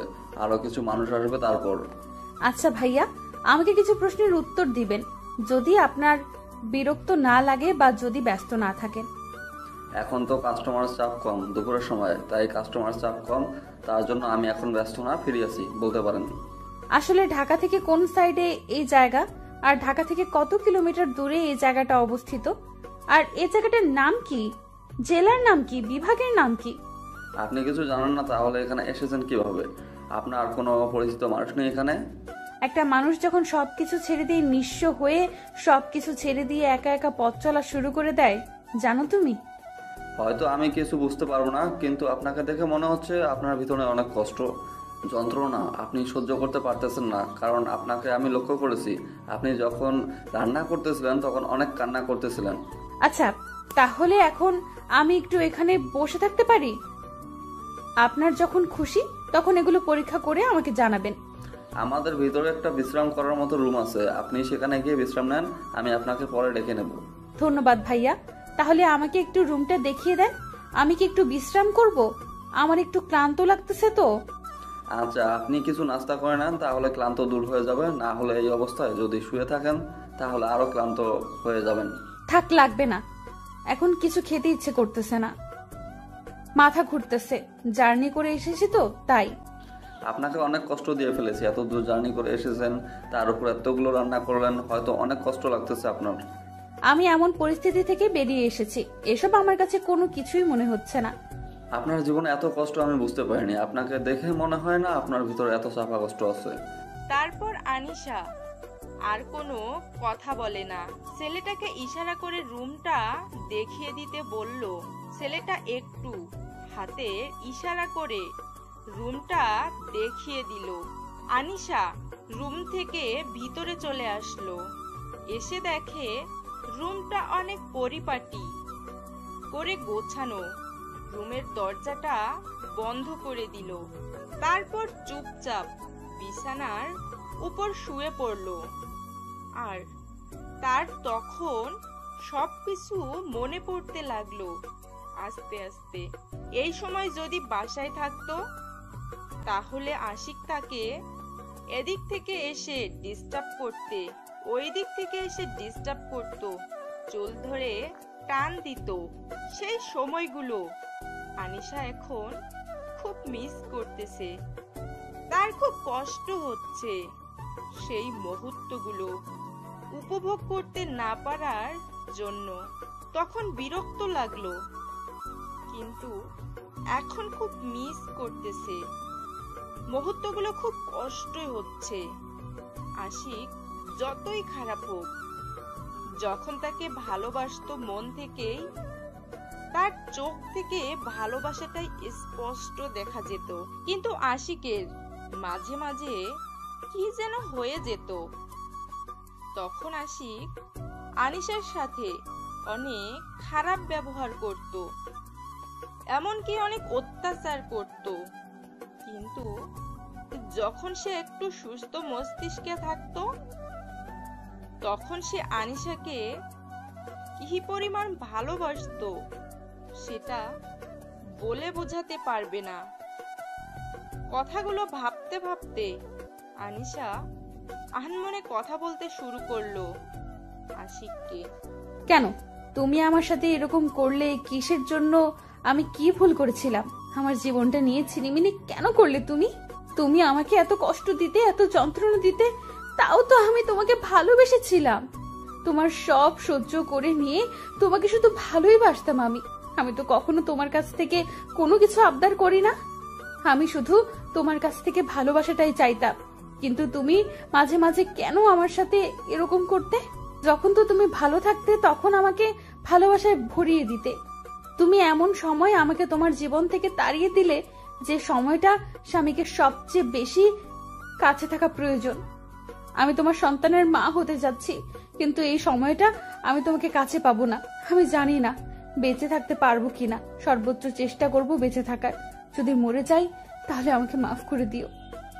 জানি না তোমার সাথে আর কখনো দেখা হবে কিনা। আমি চাই না তোমার সাথে দেখা করতে। আমি চাই না তোমার কাছে গিয়ে আমার সন্তানের জীবনটা নরক যন্ত্রণায় ফেলে দিতে। আমি চাই আমার সন্তানকে নিয়ে আমি এখানেই সুখে থাকবো, যদি এখানে থাকতে পারতাম। আর থাকতে না পারলে হয়তো আরো কোথাও আমাকে কাজের সন্ধানে ঘুরতে হবে। আর যদি আমার ভাগ্যটা ভালো থাকে তাহলে তো আমি এখানে থাকতে পারবো, কারণ রান্নাটা আমার মনে হচ্ছে যে অনেক সুস্বাদু হবে, কারণ আমি আমার সর্বোচ্চ দিয়ে রান্না করেছি। আমার ভাগ্যে যেটা আছে আমার সাথে সেটাই হবে। দোয়া করি তুমি সুখে থাকবে, শান্তিতে থাকবে। হয়তো আমাকে ভুলে গিয়েছো, কিন্তু আমি তোমাকে তো ভুলতে পারবো না। কথাগুলো নিজেই একা একা বলতেছিলাম, তখনই দেখলাম যে বাইরে থেকে কেউ দরজাতে ধাক্কাধাক্কি করতেছিল। তারপর বিছানা ছেড়ে উঠে গিয়ে দরজাটা খুলে দেখি ছেলেটা দাঁড়িয়ে আছে। ছেলেটার নাম পর্যন্ত জানি না এখনো আমি। ভাইয়া, কি হয়েছে? কোনো সমস্যা? রান্না কি পরীক্ষা করেছেন আমার? আসলে আপু, আপনার রান্নাটা পরীক্ষা করা হয়নি, সবাই উপস্থিত, সবাই আপনাকে দেখতে যাচ্ছে, তো তার জন্য আর কি আপনাকে বললাম। আচ্ছা ভাইয়া, তার আগে আমাকে বলো তো সেখানে কে কে উপস্থিত আছে, মানে তোমাদের কি মুরব্বি? আসলে আমি একটা কথা বলি, আপনাকে যখন আমি পেয়েছিলাম তখন আমি আমার আব্বুকে জানিয়েছিলাম, তিনি আপনার খাবারটা পরীক্ষা করার জন্য এসেছে, আর আমার আম্মু এসেছে তার সাথে, সমস্যা নেই। আচ্ছা ভাইয়া, তাহলে তুমি গিয়ে তাদের সাথে একটু কথা বলো, আমি একটু পর যাচ্ছি। মানে বুঝতেই পারতেছো মুরব্বিরা এসেছে, তাদের সামনে একটু সুন্দরভাবে যেতে হবে। আচ্ছা আপু, তাহলে কোনো সমস্যা নেই, আপনি সময় নিয়ে আসেন, আমি গিয়ে আব্বু আম্মুকে কথা বলতেছি ব্যবসার কথা। তুমি যে আমার জন্য এত কিছু করতেছো, তোমাকে যে কি বলে ধন্যবাদ দেব ভেবে পাচ্ছি না। আরে আপু, সমস্যা নেই, আপনি রেডি হয়ে বাইরে চলে আসেন। আচ্ছা, আমি বাইরে যাচ্ছি, তুমি গিয়ে অল্প কিছুক্ষণ অপেক্ষা করো, আমি চলে যাচ্ছি। হয়তো আমার দেওয়া কষ্টগুলো তাকে এখন ক্ষত বিক্ষত করে দিচ্ছে, হয়তো তার এখন আমার কথা মনে পড়তেছে, আর সে ভাবছে আমি অন্য মেয়েকে নিয়ে ফুর্তি করতেছি। সে আমাকে বলেছিল সে যে কোনো পরিস্থিতিতে আমার সাথে থাকবে, কিন্তু আমার যে অত্যাচারগুলো ছিল সেগুলো ছিল অন্য লেভেলের। আমি তাকে নিজের অজান্তেই ইচ্ছাকৃতভাবেই অত্যাচার করেছি। ভেবেছিলাম টাকা আছে, মেয়ের অভাব নেই, কিন্তু মেয়েরা যে এতভাবে ধোঁকা দিতে পারে আমি কখনো কল্পনা করতে পারিনি। আজকে যদি এই পরিস্থিতির শিকার না হতাম আমি কখনো রিয়ালাইজ করতে পারতাম না। হয়তো তার ভালোবাসাটা এখন আমি অনুভব করতে পারবো তিলে তিলে, কারণ সে এখন চলে গিয়েছে। কারণ একটা মানুষ কখনো কোনো ভালোবাসা কাছে থাকলে সেই ভালোবাসার মূল্য দিতে পারে না। যখন সেই ভালোবাসার বস্তুটা বা ভালোবাসার মানুষটা দূরে চলে যায় তখন বোঝা যায় সেই ভালোবাসার মূল্যটা কি, আর সেই ভালোবাসা ছাড়া থাকা যে কি কষ্টকর। জানি না এখন তুমি কোথায় আছো, কিন্তু যেখানেই থাকো ভালো থেকো, আর আমি তোমাকে খুব তাড়াতাড়ি খুঁজে বের করব। তুমি এই দেশের যে কোনো প্রান্তেই থাকো না কেন, আমি তোমাকে সেখান থেকে খুঁজে আনবো আমার আবার বুকে। তুমি যদি ভেবে থাকো আমি তোমার খোঁজ করব না, তাহলে সেটা ভুল ভাবতেছো। আমি তোমাকে খুঁজবো, কারণ আমি বুঝতে পেরেছি তুমি আমার কতটা জুড়ে আছো। ভালোবাসি প্রিয়, খুব ভালোবাসি। খুব তাড়াতাড়ি তোমাকে খুঁজে বের করব। তুমি কোথায় থাকো, কি করো, আমি কিচ্ছু জানি না, আমি শুধু তোমাকে চাই। আমি যে কোনো প্রকারে আমি তোমাকে চাই, তোমাকে ছাড়া আমি কখনোই বেঁচে থাকতে পারবো না। ভাইয়া, আমি এখানে একটা কাজের সন্ধানে এসেছিলাম। এখানে আমার একটা প্রজেক্টের কাজ চলতেছে। আমি এখানে ভালো হোটেল কোথায় পাবো থাকার মতো?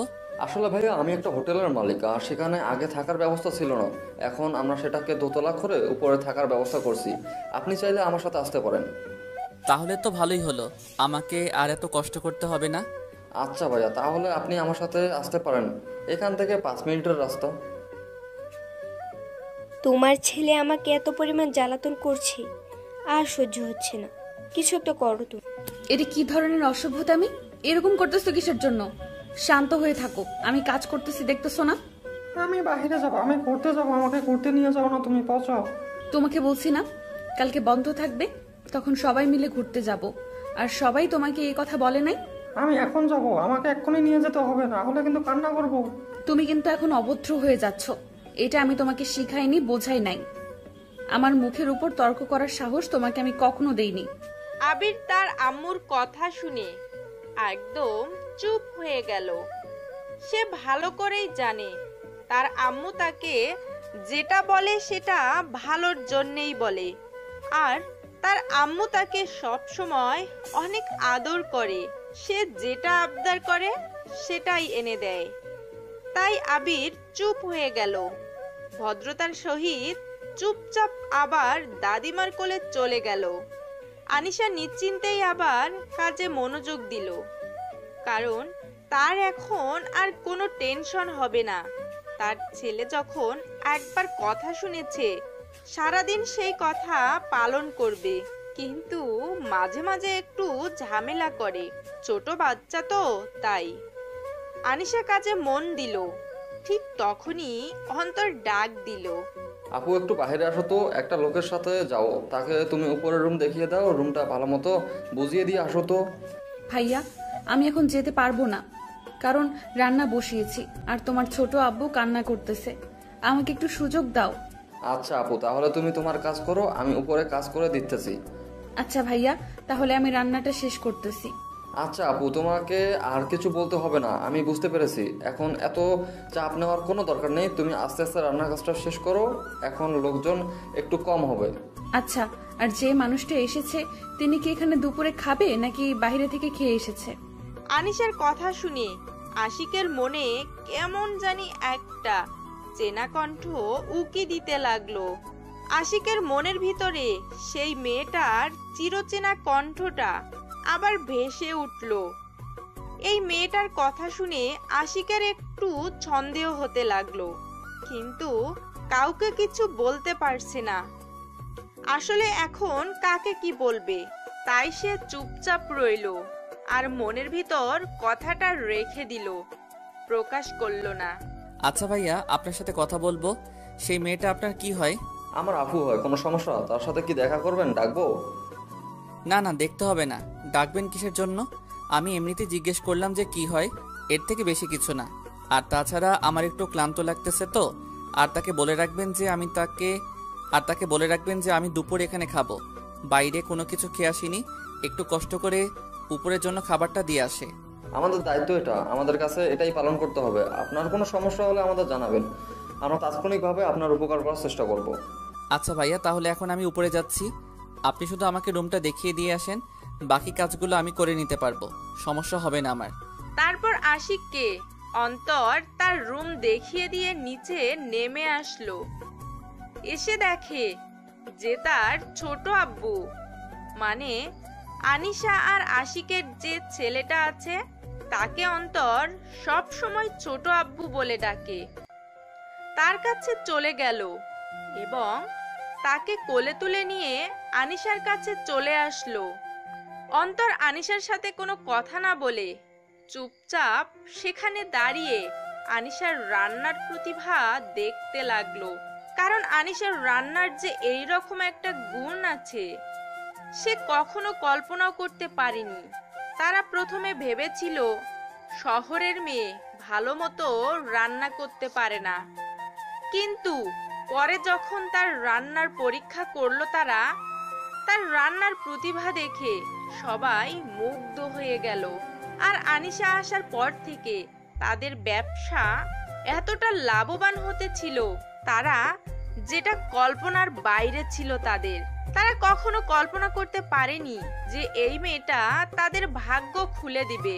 আর আনিশা যখন একদম ভরপুর প্রেগনেন্ট হয়ে পড়েছিল তখন তাকে কোনো কাজ করতে দেওয়া হয়নি, নিজের বোনের মতো দেখেছিল ছেলেটা আনিশাকে। এভাবে তাকিয়ে আছিস কিসের জন্য বুঝতেছি না তো, ব্যাপার কি? কোনো কিছু বলবি? কিছু না তো, আমি তো তোমার রান্না দেখতেছিলাম আর শেখার চেষ্টা করতেছিলাম একটু। তুই আর কত আমার কাছ থেকে রান্না শিখতে চাইবি বলতো? আমি এখানে আসার পর থেকে তুই আমার রান্না শিখতে চাচ্ছিস, কিন্তু তুই মনোযোগ দিয়ে কোনো কিছুই করিস না। এখন শিখে কি করবো? তুমি তো থাকবে, চলে যাচ্ছ না তো, এখানেই থাকবে তাই না? অনেক সময় পড়ে আছে শেখার জন্য, শিখে নেব। সেটা অবশ্য ঠিক বলেছিস। এবার তোর একটা গতি করতে হবে, তোর জন্য তো একটা লাল টুকটুকে বউ এনে দিতে হবে। একা একা আর কতদিন থাকবি? আমার কথা বাদ দাও, তুমি কবে আমার জিজুকে এনে দিবা সেটা বলো। ছেলেটা তো আর একা একা বড় হবে না, তাই বাবার প্রয়োজন হবে। আমার ছেলেকে বড় করতে আমি একাই যথেষ্ট, আমার সঙ্গীর প্রয়োজন হবে না। আমি চাই না আর কারো জীবনে জড়িয়ে যেতে। তাই বলে তুমি এভাবে সারা জীবন অপেক্ষা করবে সেই মানুষটার জন্য? আমি কারোর জন্য অপেক্ষা করি না, আমি আমার গতিতে চলি। তুই ভালো করে জানিস আমি কারোর জন্য অপেক্ষা করি না। আমি আমার ছেলেকে নিয়ে সারা জীবন কাটিয়ে দেওয়ার স্বপ্ন দেখেছি যখন শহর ছেড়ে গ্রামে চলে এসেছিলাম তখন থেকেই। আচ্ছা, আমার ভুল হয়ে গিয়েছে, আর আমি কখনো এই কথাগুলো বলবো না, কারণ তোমার মন খারাপ হয়ে যায়। আমি লক্ষ্য করেছি অনেক দিন, তাই আর তোমাকে এই কথাগুলো আমি বলতে চাচ্ছি না। আচ্ছা, ছেলেটা কোথায় থেকে এসেছে? তাকে দেখে কি মনে হয় যে এখানে থাকতে এসেছে নাকি এমনিতেই 2 দিন থেকে চলে যাবে? দেখে তো মনে হলো থাকবে মনে হচ্ছে, দেখি পরে কথা বলবো, সমস্যা নেই। টাকার কথা বলেছিস, অনেক তো হলো। এভাবে অনেক মানুষ তো ফাঁকিবাজি করে চলে গিয়েছে, তাই আর মানুষকে এভাবে প্রশ্রয় দেওয়া হবে না। আমি বাইরে গেলাম, তুমি একটু কষ্ট করে খাবারগুলো তার ঘরে পৌঁছে দিও আর টাকার কথা বলে এসো। আচ্ছা, দুজনে তো বেরিয়ে যাচ্ছিস, বেরিয়ে গেলে তো তোদের খোঁজ খবর কিচ্ছু পাওয়া যাবে না। তাড়াতাড়ি ফিরে আসিস, বুঝছিস? মামা ভাগ্নে যেখানে আপদ বিপদ নেই সেখানে আমরা একসাথে যতক্ষণ আসছি আমাদের কোনো আপদ বিপদ আসবে না আল্লাহর রহমতে। সেটা না হয় বুঝলাম, কিন্তু তাড়াতাড়ি ফিরে আসিস, বুঝছিস? কথাটা বলে অন্তর আবিরকে নিয়ে বেরিয়ে পড়ল। আনিশা আবার রান্নার কাজে ব্যস্ত হয়ে পড়ল। রান্নার কাজ শেষ করে সবকিছু ঠিকঠাক রেখে রুমে চলে আসলো গোসল করে। অনেকক্ষণ যাবত রান্না করতেছিল, তো প্রচুর গরম লেগেছে, তাই গোসলটা করে নিল। এখনই তারপর সবকিছু ঠিকঠাক করে বাইরে বেরিয়ে আসলো। এসে উপরে যে মানুষটা আছে তার জন্য খাবার সুন্দর করে রেডি করতে লাগলো। আজকে আনিশা আর আশিকের মাঝে এমন একটা ঘটনা হতে চলেছে যেটা তারা কখনোই কল্পনা করেনি, যে এরকম একটা দিন আসবে আবার তাদের মাঝে। এদিকে আশিক রুমটাকে সুন্দর করে পরিপাটি করে সাজিয়ে নিয়েছে, কারণ তাকে এখানে 2 মাসের মতো থাকতে হবে। তার জন্য সে তার বসের কাছ থেকে কিছু টাকা বেশি নিয়ে এসেছে। যে ছেলেটা একদিন কর্মচারী চালাতো, সেই ছেলেটা এখন অন্যের অফিসে কাজ করে। ভাগ্য যে কখন কাকে কোন প্রান্তে এগিয়ে নিয়ে দাঁড় করিয়ে দেবে সেটা বোঝা বড়ই মুশকিল। তারপর আনিশা খাবারগুলো নিয়ে উপরে চলে আসলো, আর আশিক এদিকে রুমে বসে তার ল্যাপটপে অফিসের কাজ করতেছে। আশিক কাজ করতেছিল, তখনই আনিশা বাইরে থেকে এসে কলিং বেলটা বাজিয়ে দিল। আশিক তার ল্যাপটপ রেখে দরজা খোলার জন্য এগিয়ে আসতে লাগলো। তারপর আশিকের রুমের দরজাটা খুলে দিয়ে মাথা নিচু করে রয়েছে, তাই সামনে থাকা মানুষটা কাছে থেকে না দেখেই খাবারগুলো হাতে নিয়ে নিল। আর এদিকে আনিশা, সেও মাথা নিচু করে আছে, কোনো কথা বলতেছে না, খাবার প্লেট এগিয়ে দিয়ে দাঁড়িয়ে আছে। আপনি কি এখানে থাকবেন নাকি 2 দিনের ভেতর চলে যাবেন? যদি 2-1 দিনের ভেতরে চলে যান তাহলে যে টাকাটা হয় সেটা এখন অগ্রিম দিতে হবে। আনিশার কথা শুনে আশিক চোখ তুলে সামনের দিকে তাকিয়ে যে মানুষটাকে দেখতে পেল, সে কল্পনা করতে পারেনি যে এইভাবে তার এই প্রিয় মুখটা সে দেখতে পারবে। আনিশার এই রকম অবস্থা আশিক কখনো কল্পনা করতে পারেনি যে সেই মানুষটার সাথে আবার দেখা হবে। তুমি এখানে কাজ করতেছো? আপনার কোথাও ভুল হচ্ছে মনে হয়। আর আপনি কি বলতেছেন আবোল তাবোল? আমি আপনাকে টাকার কথা বলতেছি। আমাকে চিনেও না, না চেনার ভান করতেছো, এটা কিন্তু ঠিক না। কতদিন পর তোমার দেখা পেলাম আর তুমি আমার সাথে এরকম ব্যবহার করতেছো। আজীব কথা বলেছেন আপনি। আমি আপনাকে চিনি না, না চেনার ভান করব কিসের জন্য? আপনাকে তো আমি কখনো দেখিইনি। দেখো আনিসা, আমি তখন ভুল করেছিলাম, আমার ভুলের প্রায়শ্চিত্ত হয়েছে। আমি তোমাকে পুরো বাংলাদেশে খুঁজতেছি। আপনার কোথাও ভুল হচ্ছে। আপনি প্লিজ যদি আমার প্রশ্নের উত্তরটা দিয়ে দেন তাহলে খুব ভালো হয়। তুমি কেন আমার সাথে এরকম করতেছো? কেন আমাকে দেখেও না দেখার ভান করতেছো? কেন আমাকে চিনেও না চেনার ভান করতেছো? আমার সাথে এত রাগ তোমার? আমার ফালতু কথা বলার সময় নেই। আমি এখানে কাজ করি, আমাকে সময় অনুযায়ী সব কাজ করতে হয়, তাই আমার কাছে সময় একটা মূল্যবান সম্পদ। দেখো, তুমি আমাকে ভুল বুঝতেছো, প্লিজ ক্ষমা করে দাও না। আর তুমি আমাকে চিনেও না চেনার ভান করতেছো, বুকে আসো না প্লিজ। আনিশার অনেক ইচ্ছা করতেছে আশিককে জড়িয়ে ধরে তার বুকের যত যন্ত্রণা আছে, যত চাওয়া আছে সব মিটিয়ে নিতে, কিন্তু সে কখনোই এটা করবে না। আর আনিশার ভিতরটা পুড়ে যাচ্ছে, হাহাকার করতেছে। আজকে সামনে পেয়ে তাকে বুকে নিতে পারছে না, কোনো এক দ্বিধার কারণে। সে মনে মনে নিজেকে তৈরি করতেছে, সে মনে মনে অনেক কঠোর হতেছে। সে নিজেকে নিজে বলতেছে এভাবে ভেঙে পড়লে কখনোই সে পৃথিবীতে বেঁচে থাকতে পারবে না। তাকে অনেক কঠিন কথা বলতে হবে, কঠিনের থেকেও কঠিন। কথা না বলে কোথায় যাচ্ছ? আমার সাথে তোমাকে কথা বলতে হবে, আর আমার প্রশ্নের উত্তর তোমাকে দিতেই হবে। আমি কারো কথা শুনতে বাধ্য না, আর আপনাকে যেটা বলেছি সেটার উত্তর দেন। আপনি কি এখানে থাকবেন নাকি চলে যাবেন 2-1 দিনের মধ্যে? এই নাও তোমার টাকা, আর এখন আমার কথার উত্তর দাও তুমি, না হলে কিন্তু কি করব ভেবে পাচ্ছি না। এভাবে কথা বললে কিন্তু এখান থেকে জীবিত ফিরে যেতে পারবে না, বুঝতে পারতেছেন? এখানেই মেরে গুম করে দেব। তুমি কেন আমার সাথে এরকম করতেছো? আমি কি ক্ষমা পাওয়ার যোগ্য না? আমাকে কি ক্ষমা করা যায় না? আপনি আজব কথাবার্তা বলতেছেন। কারণ হচ্ছে যে আমি আপনাকে যেহেতু চিনিই না, তাহলে আপনার কিসের উত্তর দেব আমি বুঝি না। দেখো, মাথা গরম করাবে না কিন্তু। এতদিন তোমাকে খুঁজেছি, পাইনি, আর আজকে পেয়েছি। আর আজকে তুমি নাটক শুরু করে দিয়েছো। ক্ষমা করবে কিনা সেটা বলো। আপনি কিন্তু একটু বাড়াবাড়ি করতেছেন। এটা কিন্তু কখনোই ঠিক না। আপনি আমার সাথে এরকম বাড়াবাড়ি করতে পারেন না, যেহেতু আমি আপনাকে চিনি না। তুমি আমার সাথে এরকম ব্যবহার করতে পারো না। তুমি এখানে দাঁড়িয়ে আমার সাথে কথা বলবে। চলে যাচ্ছ কিসের জন্য শুনি? ভুল করেও আমার পেছনে পেছনে আসবেন না, তাহলে কিন্তু খবর খারাপ হবে বলে দিলাম। এখান থেকে বেঁচে ফিরতে পারবেন না। প্লিজ আমাকে মাফ করে দাও, না হলে আমি বাঁচতে পারবো না। প্লিজ আমাকে মাফ করে দাও। আমি বুঝতে পেরেছি তোমাকে ছাড়া থাকা আমার কতটা কষ্টকর। কেন আপনি আমার সাথে এরকম ব্যবহার করতেছেন? বলতেছি তো আমি আপনাকে চিনি না, তারপরও কেন আপনি আমার সাথে এরকম জোর জবরদস্তি করতেছেন বুঝি না। আমি বুঝতে পেরেছি তোমাকে ছাড়া আমার চলবে না। কখনো তুমি জানো এই 4টা বছর আমি বুঝতে পেরেছি তোমাকে ছাড়া আমার চলবে না কখনো। তুমি জানো এই 4টা বছর আমার কিভাবে কেটেছে, আমার ভিতরে কতটা জ্বালা যন্ত্রণা গিয়েছে। প্রতিটা দিন, প্রতিটা রাত আমি তোমাকে পুরো বাংলাদেশ তন্ন তন্ন করে খুঁজেছি। আমার যত পরিচিত মানুষ ছিল সবাইকে তোমার ছবি সেন্ড করেছি শুধু তোমাকে খুঁজে পাওয়ার জন্য, কিন্তু তোমার খোঁজ পাইনি আমি। এত তাড়াতাড়ি আমাকে পাওয়ার জন্য এত আকুলতা কিসের জন্য? আমি তো গ্রামের খ্যাত মার্কা একটা মেয়ে, আর আপনার মায়ের কাছে একজন কাজের মেয়ে। আপনার কাছে শুধু একজন ভোগ্যপণ্য। আর আপনার তো কোটিপতি মেয়ে আছে, তাহলে আমাকে লাগবে কিসের জন্য? তুমি বিশ্বাস করো, সেদিনের পর আমি রিয়ালাইজ করতে পেরেছি যে তুমি ছাড়া আমি কতটা একা। তোমাকে ছাড়া আমি কখনোই চলতে পারবো না এতটা পথ। এতদিন যেহেতু চলতে পেরেছেন, তাহলে এখনো চলতে পারবেন, কোনো সমস্যা হবে না।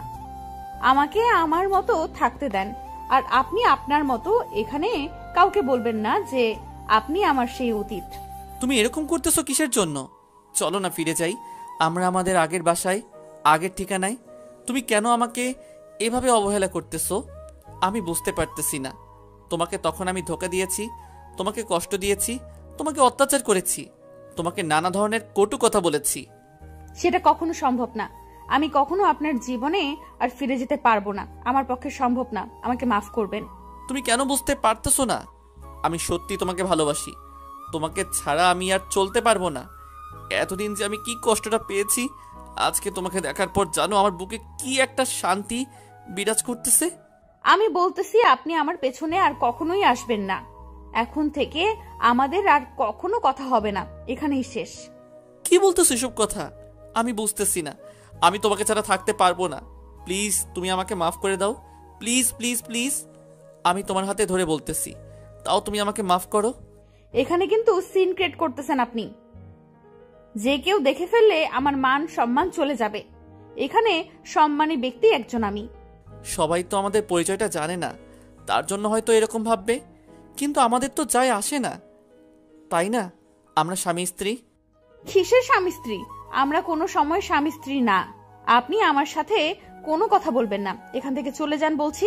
আর যদি থাকতে চান তাহলে আপনি আপনার মতো থাকেন, আর আমার মতো আমাকে থাকতে দেন। আমাকে এখন ডিস্টার্ব করবেন না। আপু তুমি এখানে কি করতেছো? আর এই মানুষটাকে কি চেনো নাকি? তোমাদের কথা কিছু শুনলাম, তাতে মনে হচ্ছে তোমরা একে অপরকে চেনো। সেরকম কিছু না, আমরা এমনিতেই কথা বলতেছিলাম টাকার বিষয় নিয়ে, আর সেখান থেকে এমনিতেই একটু কথা বলতেছিলাম, তার থেকে অন্য কিছু না। আর তুই ওকে এখানে নিয়ে এসেছিস কিসের জন্য? কান্না করতেছিল, তোমার কাছে নাকি যাবে, তার জন্য নিয়ে আসলাম। আর তুমি এখানে কি করো? নিজের কাছে আসো, একটু অপরিচিত মানুষের সাথে তোমার কিসের কথা? আমিও তাই বলতেছিলাম ওনাকে, যে আমার সাথে এত কথা না বলে তোমার সাথে কথা বলতে বলেছিলাম। কিন্তু দেখো আমাকে উল্টা প্রশ্ন করতেছে। এই মানুষটাকে বুঝিয়ে বল তিনি যেন যা কথা আছে তোর সাথে বলে, আমার সাথে যেন কোনো কথা না বলে। তুমি তাহলে আবিরকে নিয়ে নিচে যাও, আমি ওনাকে বুঝিয়ে বলতেছি। যদি না বোঝে তাহলে ওনাকে এখান থেকে তাড়িয়ে দেবো। এর থেকে তো আর কোনো সমাধান থাকবে না, তাই না? উনি টাকা দিয়ে ফেলেছে, তাই তাকে তাড়িয়ে দেওয়া যাবে না। আর কথা হচ্ছে তিনি থাকতে চায় থাকবে, আমাদের তো সমস্যা নেই, কিন্তু যা কথাবার্তা আছে শুধু তোর সাথে বলবে, আমি আর উপরে আসবো না। আচ্ছা তাহলে তুমি আবিরকে নিয়ে যাও, আমি তাকে বুঝিয়ে বলতেছি, তোমার কোনো সমস্যা হবে না। তোকে এখানে কোনো কথা বলতে হবে না, তুই চুপচাপ আমার সাথে আয়। এখানে তো আর কোনো কথা বলা লাগবে না। সেটা তো বলেই দিলাম, উনি তো শুনে নিয়েছে, তাই না? ছেলেটা কিন্তু অনেক কিউট হয়েছে। আর কতদিন এভাবে চলবে? সে তো একা একা আর বড় হতে পারবে না। লোকটা কি বলতেছে আপু? আর আমি কি ধরে নিতে পারি এই ব্যক্তি তোর অতীত? তোকে এখানে থাকতে হবে না, তুই চল তো আমার সাথে। আর ওনার যা লাগে আমি সব কিছু দিয়ে রেখেছি। আর রাতের আগে কোনো কথা বলা লাগবে না। উনি কাজের সন্ধানে এসেছে, কাজ করুক, আমাদের কি? আমি যেটা বলেছি ভেবে দেখো কিন্তু আমি কিন্তু তোমাকে না নিয়ে এখান থেকে কোথাও যাব না, সেটা মাথায় রেখো। আপনি এসব কি বলতেছেন?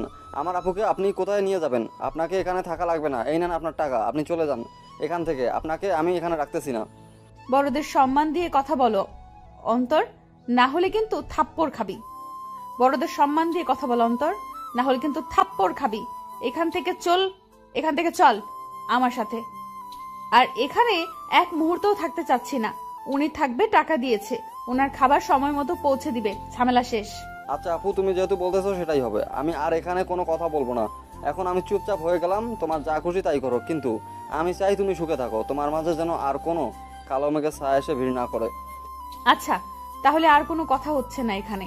যে যার মতো আছে থাকবে, আমরা কেউ কাউকে ডিস্টার্ব করব না। সে যেন আমাদের কাউকে ডিস্টার্ব না করে, তাহলেই চলবে। তুমি এত কথা বলতেছো কিসের জন্য আমি বুঝতেছি না। তুমি চলো আমার সাথে। আর এখানে এক মুহূর্ত তোমাকে দেখতে যাচ্ছি না। তোমার উপর আসা নিষেধ। অন্তর, আবির, আনিশা তিনজনের নিচে চলে আসলো। কিন্তু আনিশার মনের ভিতর অজানা একটা মায়া কাজ করতেছে। সে নিজের অজান্তেই পিছনে ফিরে আশিকের দিকে এক পলক তাকিয়ে নিল।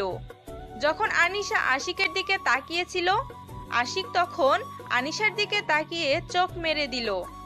আনিশা তখন আশিকের দিকে রাগী দৃষ্টিতে তাকিয়ে রইল। আর আশিক তখন তার সেই মায়াবী মুস্কি হাসিটা দিয়ে দিল, যেটা দেখে আনিশা সহজেই আশিকের প্রেমে বারবার পড়ে যায়। কিন্তু সে নিজেকে এতটাই কঠিন করে তুলেছে যে এখন সেই মায়াটা আর কাজ করে না আশিকের উপর। তারপর আনিশা আবিরকে কোলে তুলে আদর করলো, কপালে একটা চুমু এঁকে দিল। আর আশিক সেটা দেখে রাগে ফুঁসতে লাগলো, কারণ তার ছেলে তার সামনে থেকে চলে যাচ্ছে। কিন্তু সে কাছে নেওয়ার মতো সাহস পাচ্ছে না, কারণ সে তো একটা অপরাধী। তার অপরাধের ক্ষমা হয় না। সে যে ভুলগুলো করেছে সেটা কখনোই ক্ষমা পাওয়ার মতো না। কারণ যখন সে প্রেগনেন্ট ছিল তখন তো আশিক তাকে দূর দূর করে তাড়িয়ে দিয়েছিল তার বাসা থেকে। একটা মেয়ের যখন স্বামীকে সব থেকে বেশি কাছে থাকা প্রয়োজন, তখনই তো আশিক তাকে দূরে ঠেলে দিয়েছিল। কিন্তু আশিক মনে মনে ভাবতেছে সে এরকম ভুল আর কখনো করবে না। সেটা ভেবে মুস্কি হাসি দিয়ে সে রুমের ভিতর চলে আসলো, আবার ফোনটা হাতে নিল। হ্যালো আব্বু, আমি তোমার বৌমাকে খুঁজে পেয়েছি। আজকের দীর্ঘ 4 বছর পর তুমি আয়োজন করা শুরু করে দাও। আমি খুব শীঘ্রই তোমার বৌমাকে নিয়ে যাচ্ছি। কি বলতেছিস? সত্যি নাকি? আমার বৌমাকে তুই খুঁজে পেয়েছিস? আর তার এখন কি অবস্থা? আমি তার কাছে যাব, তুই আমাকে ঠিকানা সেন্ড কর, আমি আজকে রওনা দেব। তোমাকে এখানে আসতে হবে না, আমি খুব তাড়াতাড়ি তাকে নিয়ে বাসায় ফিরে আসব। আর তুমি টেনশন করবে না। আর তোমার একটা ফুটফুটে নাতি আছে। কি বলতেছিস তুই? সত্যি নাকি? এটা তাহলে তো আমি আর এখানে থাকছি না। তুই কোথায় আছিস? আমাকে তাড়াতাড়ি ঠিকানা সেন্ড কর, আমি এক্ষুনি রওনা দেব। আচ্ছা, আমি তোমাকে মেইল করে ঠিকানা সব কিছু পাঠিয়ে দিচ্ছি। তুমি এসে তাদেরকে একটু ম্যানেজ করো। তোমার বৌমা আমার উপর অনেক রাগ করে আছে, যার জন্য আমার সাথে কথাই বলতেছে না। তোর বাপ থাকতে তোকে এত টেনশন করতে হবে না। আমি যাচ্ছি তো, দেখবি সব ঠিকঠাক হয়ে যাবে। আর তুই তাকে নিয়ে ফিরে আসতে পারবি। আর আমি একটা খেলার সঙ্গী পেলাম। আচ্ছা আব্বু, তাহলে তোমার সাথে পরে কথা হবে। এখন আমি ফোনটা রাখতেছি, তোমার সাথে পরে কথা বলবো এই বিষয় নিয়ে। আর তোমাকে ঠিকানা সেন্ড করতেছি, তুমি চলে আসো। কি নিয়ে এত টেনশন করতেছো তুমি? বুঝতেছি না, এত সমস্যা কিসের? আমি আবার কি নিয়ে টেনশন করব? আমি তো ঠিক আছি। আর আমাকে দেখে কি মনে হচ্ছে আমি টেনশনে আছি? এখন আমাকে কাজ করতে হবে, আমাকে কাজ করতে দে। আপু, দুলাভাই কিন্তু দেখতে অনেক হ্যান্ডসাম, দেখতে সত্যিই অনেক সুন্দর, তাই না? তুই যদি আর একবার আমার সামনে এমন নোংরা মানসিকতার কথা তুলেছিস, তাহলে কিন্তু তোর খবর আছে বলে দিলাম। তাই সাবধানে থাকিস, আর ওই মানুষটার সাথে কোনো কথা বলবি না। তুই শুধু কাজের কথা ছাড়া অন্য কোনো আজাইরা কথা তো বলবিই না। আচ্ছা আপু, তুমি যা বলবে তাই হবে, আমি কোনো কথা বলবো না, আমি চুপচাপ থাকবো, শুধু কাজের কথাই বলবো। এখন তাহলে তুমি কাজ করো, আমি আমার আব্বুর সাথে খেলা করি। তুমি এদিকে আসো, তোমার সাথে কথা আছে। আপনাকে আমি কি বলেছিলাম আপনি আমার সাথে কথা বলবেন না? তারপরেও কেন আপনি এখানে এসেছেন? বললাম না কথা আছে। এত কথা বাড়াও কিসের জন্য? আমি কাজ করতেছি এখন। এখন আমি কোথাও যেতে পারবো না। আপনার সাথে আমার কোনো কথা নেই। আচ্ছা, আমার সাথে তোমার কোনো কথা বলতে হবে না। আমি আমার ছেলেকে নিয়ে যাচ্ছি, পারলে তুমি আটকে দিও আমাকে। কি বললেন? আরেকবার বলুন তো শুনি। আপনাকে এখানে আমি মেরে ফেলবো তাহলে। আমার সন্তানের দিকে যদি নজর দিয়েছেন। সন্তানটা তোমার একার না, তাই না? আমি যদি এখন কোর্টে যাই তাহলে কিন্তু আমার পক্ষে রায় দেবে। তার থেকে আমি কোনো ঝামেলা করতে চাচ্ছি না। আমি চাই না আপনার সাথে কোনো ধরনের ঝামেলা বাড়াতে। আপনি শুধু আমার লাইফ থেকে সরে গেলেই হবে। আমি আপনার কাছ থেকে ক্ষমা চাচ্ছি। এখন সব তোমার হাতে। তুমি কি আমার সাথে যাবে নাকি এখানে থাকবে? যদি এখানে থাকতে চাও তাহলে আমি আমার সন্তানকে নিয়ে যাব। কেন এরকম করতেছেন? আপনি তো চেয়েছিলেন যে আমি আপনার লাইফ থেকে সরে যাই। আমি তো সরে এসেছিলাম, তারপরেও কেন আপনি আমার সাথে এমন করবেন? আমি এত কথা বলতে পারবো না। আব্বু আসতেছে এখানে, তুমি রেডি থেকো। আব্বু আসার পর আমরা এখান থেকে বেরিয়ে পড়ব। তোর এত বড় কলিজা, আমার আপুকে হুমকি দিচ্ছিস? তোকে আমি এখানে জ্যান্ত পুঁতে ফেলবো। দেখো ভাইয়া, তোমার সাথে আমার কোনো শত্রুতা নেই। এখানে তুমি তাকে আশ্রয় দিয়েছিলে, তাকে কাজের মেয়ের মতো খাটিয়ে দিয়েছো। আপনার এত বড় সাহস আমার আপুর নামে এরকম কথা বলতেছেন? আমি আমার আপুকে সবসময় মাথায় তুলে রেখেছি। সেটা তো আমি দেখতে পাচ্ছি, কি করতেছেন আর কি না করতেছেন। এখন কোনো কথা বলবেন না। এখানে আমাদের স্বামী স্ত্রীর মাঝখানে। কিসের স্বামী স্ত্রী? যখন আমার আপু মৃত্যু পথযাত্রী ছিল তখন কোথায় ছিল এই দাবি আপনার? তখন কোথায় ছিল এইরকম বাবা হওয়ার অধিকার? আমি তার জন্য ক্ষমা প্রার্থী। আমি সত্যি অনেক বড় অপরাধ করেছি। আমি তার সাথে অনেক বড় অন্যায় করেছি। আমি তার কাছে জোরহাত করে ক্ষমা চাইছি। তারপর সে কেন আমাকে ক্ষমা করবে না? কেন, মানুষকে কি ক্ষমা করা যায় না? তার জন্য একটা মানুষের উপর চাপ প্রয়োগ করে তাকে এখান থেকে নিয়ে যেতে পারেন না। তিনি যদি যেতে চান তাহলে যাবে, আর যদি যেতে না চায় আপনার বাপেরও কাটাম নেই আপুকে এখান থেকে নিয়ে যাওয়া। দেখো ভাইয়া, তোমার সাথে আমি রাগারাগি করতে চাচ্ছি না। তুমি যেটা বলতেছো তোমার দিক দিয়ে ঠিক হচ্ছে, কিন্তু আমি যেটা করতেছি আমার দিক দিয়ে ঠিক আছে, কারণ আমি অপরাধী। তাই তুমি যেটা বলবে সেটা এখন আমাকে মাথা পেতে নিতে হবে। ভাইয়া, এরকম অমানুষের সাথে কথা বলে কোনো লাভ হবে না। তার থেকে তুই তোর কাজে মন দে, আমি আমার কাজ করতেছি। আর ওনাকে এখান থেকে চলে যেতে বল। আচ্ছা আপু, তুমি যেটা বলবো সেটাই হবে। ভাইয়া আপনি এখান থেকে চলে যান, আমাদের কাজের ডিস্টার্ব হচ্ছে। আপনি এখানে থাকলে আমাদের কাস্টমাররা কী ভাববে বলেন তো? পরিবেশটা নষ্ট হয়ে যাচ্ছে আমাদের এখানকার। আচ্ছা ভাইয়া, আমি কালকে চলে যাচ্ছি, কিন্তু আমি বউ আর সন্তানকে নিয়ে যাব। আমার আব্বু এখানে একটু পরে এসে পৌঁছাবে। আমি তখন এখান থেকে আমার সন্তানকে নিয়ে যেতে যাচ্ছি। আশা করি কেউ মানা করবে না। আচ্ছা, আপনি আপনার সন্তানকে নিয়ে যেতে চাচ্ছেন, তাহলে এখানে উকিলকে এনে নিয়ে যেতে হবে। কারণ আমরা এলাকার মানুষ সবাই জানি এই আপুটা কত কষ্ট করে তার সন্তানকে লালন পালন করেছে। আপনি এসে বললেন আর আমরা তাকে যেতে দিলাম, এত সহজ না। আচ্ছা তাহলে তাই হবে। আমি সব কিছু কমপ্লিট করি, তারপর আমার সন্তানকে এখানে নিতে আসব। আমি তাহলে আজকে সন্ধ্যার পর এখান থেকে বেরিয়ে পড়ব। তাহলে আপনার সাথে কোর্টে লড়াই করতেছি আমরা প্রস্তুত, কারণ আমাদের তো আর উকিলের কেনার টাকা লাগবে না। আমার বাবা নিজে একজন উকিল। এত কথা হচ্ছে কেন? এখানে উনি ওনার সন্তানকে নিয়ে যেতে চাইলে আমরা দিয়ে দিব। কি বলতেছো আফু এসব কথা? তোমার মাথা ঠিক আছে? তুমি কি বলতেছো? মাথায় কি কিছু আছে? তুমি এত কষ্ট করে সন্তান লালন পালন করতেছো আর তাকে ছেড়ে দিবে এত সহজে? আমি চাই না আমার জন্য কারো কোনো ক্ষতি হোক, বা আমার জন্য আঙ্কেল এত বড় একটা ঝুঁকি নিয়ে কাজ করবে, তার সামনে কোনো বিপদ হতে পারে। কারণ খারাপ মানুষ কখনো মানুষের ভালো দেখতে পারে না। তুই তাহলে একা কিভাবে থাকবি? এতদিন ধরে না হয় আমাকে বলতিস যে তোর সন্তানকে নিয়ে তুই সারা জীবন কাটিয়ে দিবি। এখন আমার কথা বাদ দে তো, এখন তোর কথা তুই ভাব, আর আমার যা কপালে আছে তাই হবে। আর এই যে মিস্টার, আপনি আপনার সন্তানকে নিয়ে যেতে পারেন, আমরা কেউ কোনো রকম বাধা প্রদান করব না। আমার সন্তান কেন? আমি সন্তানের মাকে নিয়ে যেতে এসেছি, আর সন্তানকে নিয়ে যেতে এসেছি। তাহলে একজনকে নিয়ে অন্যজনকে ছেড়ে দেব কিসের জন্য? দেখেন, আমি এত কথা বলতে পারবো না আপনার সাথে। দেখেন, আমি এত কথা বলতে পারবো না আপনার সাথে। আপনি এখান থেকে চলে যান, সেটাই ভালো হবে। আর আপনি আপনার সন্তানের দাবি করেছেন, আপনার সন্তানকে আমি দিয়েছি, নিয়ে চলে যান এখান থেকে। আমার উপর আপনার কোনো দাবি থাকবে না। কথাটা মাথায় রেখো, এখনো তুমি আমার বউ আছো, তাই তোমার উপর অধিকার আমার আছে। আমি আপনার কোনো কথা শুনতে রাজি না। আমি নিজে করে নিজে খাই, আপনার কথা শুনবো কিসের জন্য? আর যখন প্রয়োজন ছিল তখন তো আমাকে ব্যবহার করেছেন, আর এখন প্রয়োজন আছে আবার নিয়ে যাচ্ছেন। আমার ব্যবহার করে ছেড়ে দেবেন না, এটাই আপনার লক্ষ্য, তাই না? দেখো, আমি কোনো কথা বলতে চাচ্ছি না, যেটা বলতেছি সেটাই হবে।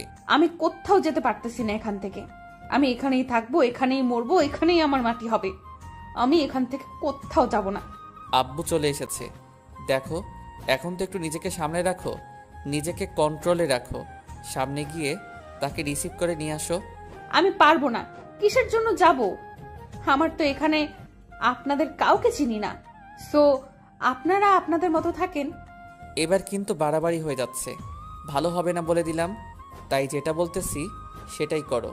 আনিশা কোনো কথা না বলে চুপচাপ সে রান্নাঘর থেকে বেরিয়ে আসলো। তারপর গুটি গুটি পায়ে নিজের মুখে কাপড় মরিয়া দিয়া লোকটাকে রিসিভ করে আনলো। কালাম সাহেব এখন পর্যন্ত বুঝতে পারেনি যে এটা তার সেই আদরের বৌমা, যাকে তিনি নিজের থেকেও বেশি বিশ্বাস করতেন। আর সেই বাড়িতে আনিশার একমাত্র ভরসা ছিল এই লোকটি। তাই আনিশার নিজের অজান্তেই লোকটার কাছে চলে আসলো। কালাম সাহেব চুপচাপ মেয়েটার সাথে আসতে লাগলো, কিন্তু কালাম সাহেবের সন্দেহ হচ্ছে যে তার ছেলে না আসে মেয়েটা কেন আসলো এখানে। আর তারা তো এখানে দুজন আছে, তাহলে তাদের দুজনকে হাসি খুশি মুখে তাকে এখানে এসে রিসিভ করে নিয়ে যাওয়ার কথা ছিল। কিন্তু তার ছেলে বউ কোথায়? আচ্ছা মা, আমার ছেলে কি তোমাকে এখানে পাঠিয়েছে নাকি অন্য কেউ পাঠিয়েছে তোমাকে এখানে আমাকে রিসিভ করে নিয়ে যাওয়ার জন্য? আনিশা মহা বিপদে পড়ে গেল। কি বলবে না বলবে ভেবে পাচ্ছে না। সে যদি এখন কথা বলে তার কাছে ধরা খেয়ে যাবে, কারণ উনি একমাত্র ব্যক্তি যে সব সময় তার পাশে ছিল। তার মানে এখন যদি কথা বলে তাহলে ধরা খেয়ে যাবে, এটা শিওর। আনিশা কোনো কথা না বলে চুপচাপ বাড়িতে আসতে লাগলো। সেটা দেখে কালাম সাহেব বিরক্ত নিয়ে মেয়েটার সামনে এসে দাঁড়িয়ে পড়ল। কালাম সাহেবের সন্দেহ হতে লাগলো এটাই তার বৌমা। তার কি হাল হয়েছে এখন চেনা যাচ্ছে না, চেহারাটা আগের মতো নেই, নষ্ট হয়ে গিয়েছে। আমি তোমাকে যেটা বলেছি সেটার উত্তর দিচ্ছ না কিসের জন্য? আমি চিনে ফেলেছি। আপনাদের এরকম ঘটনা আমার ভালো লাগতেছে না। এক সময় বলেছিলেন যে বাসা থেকে বেরিয়ে না গেলে মেরে ফেলা হবে, আর এখন আমার পেছনে লেগে পড়েছেন কিসের জন্য?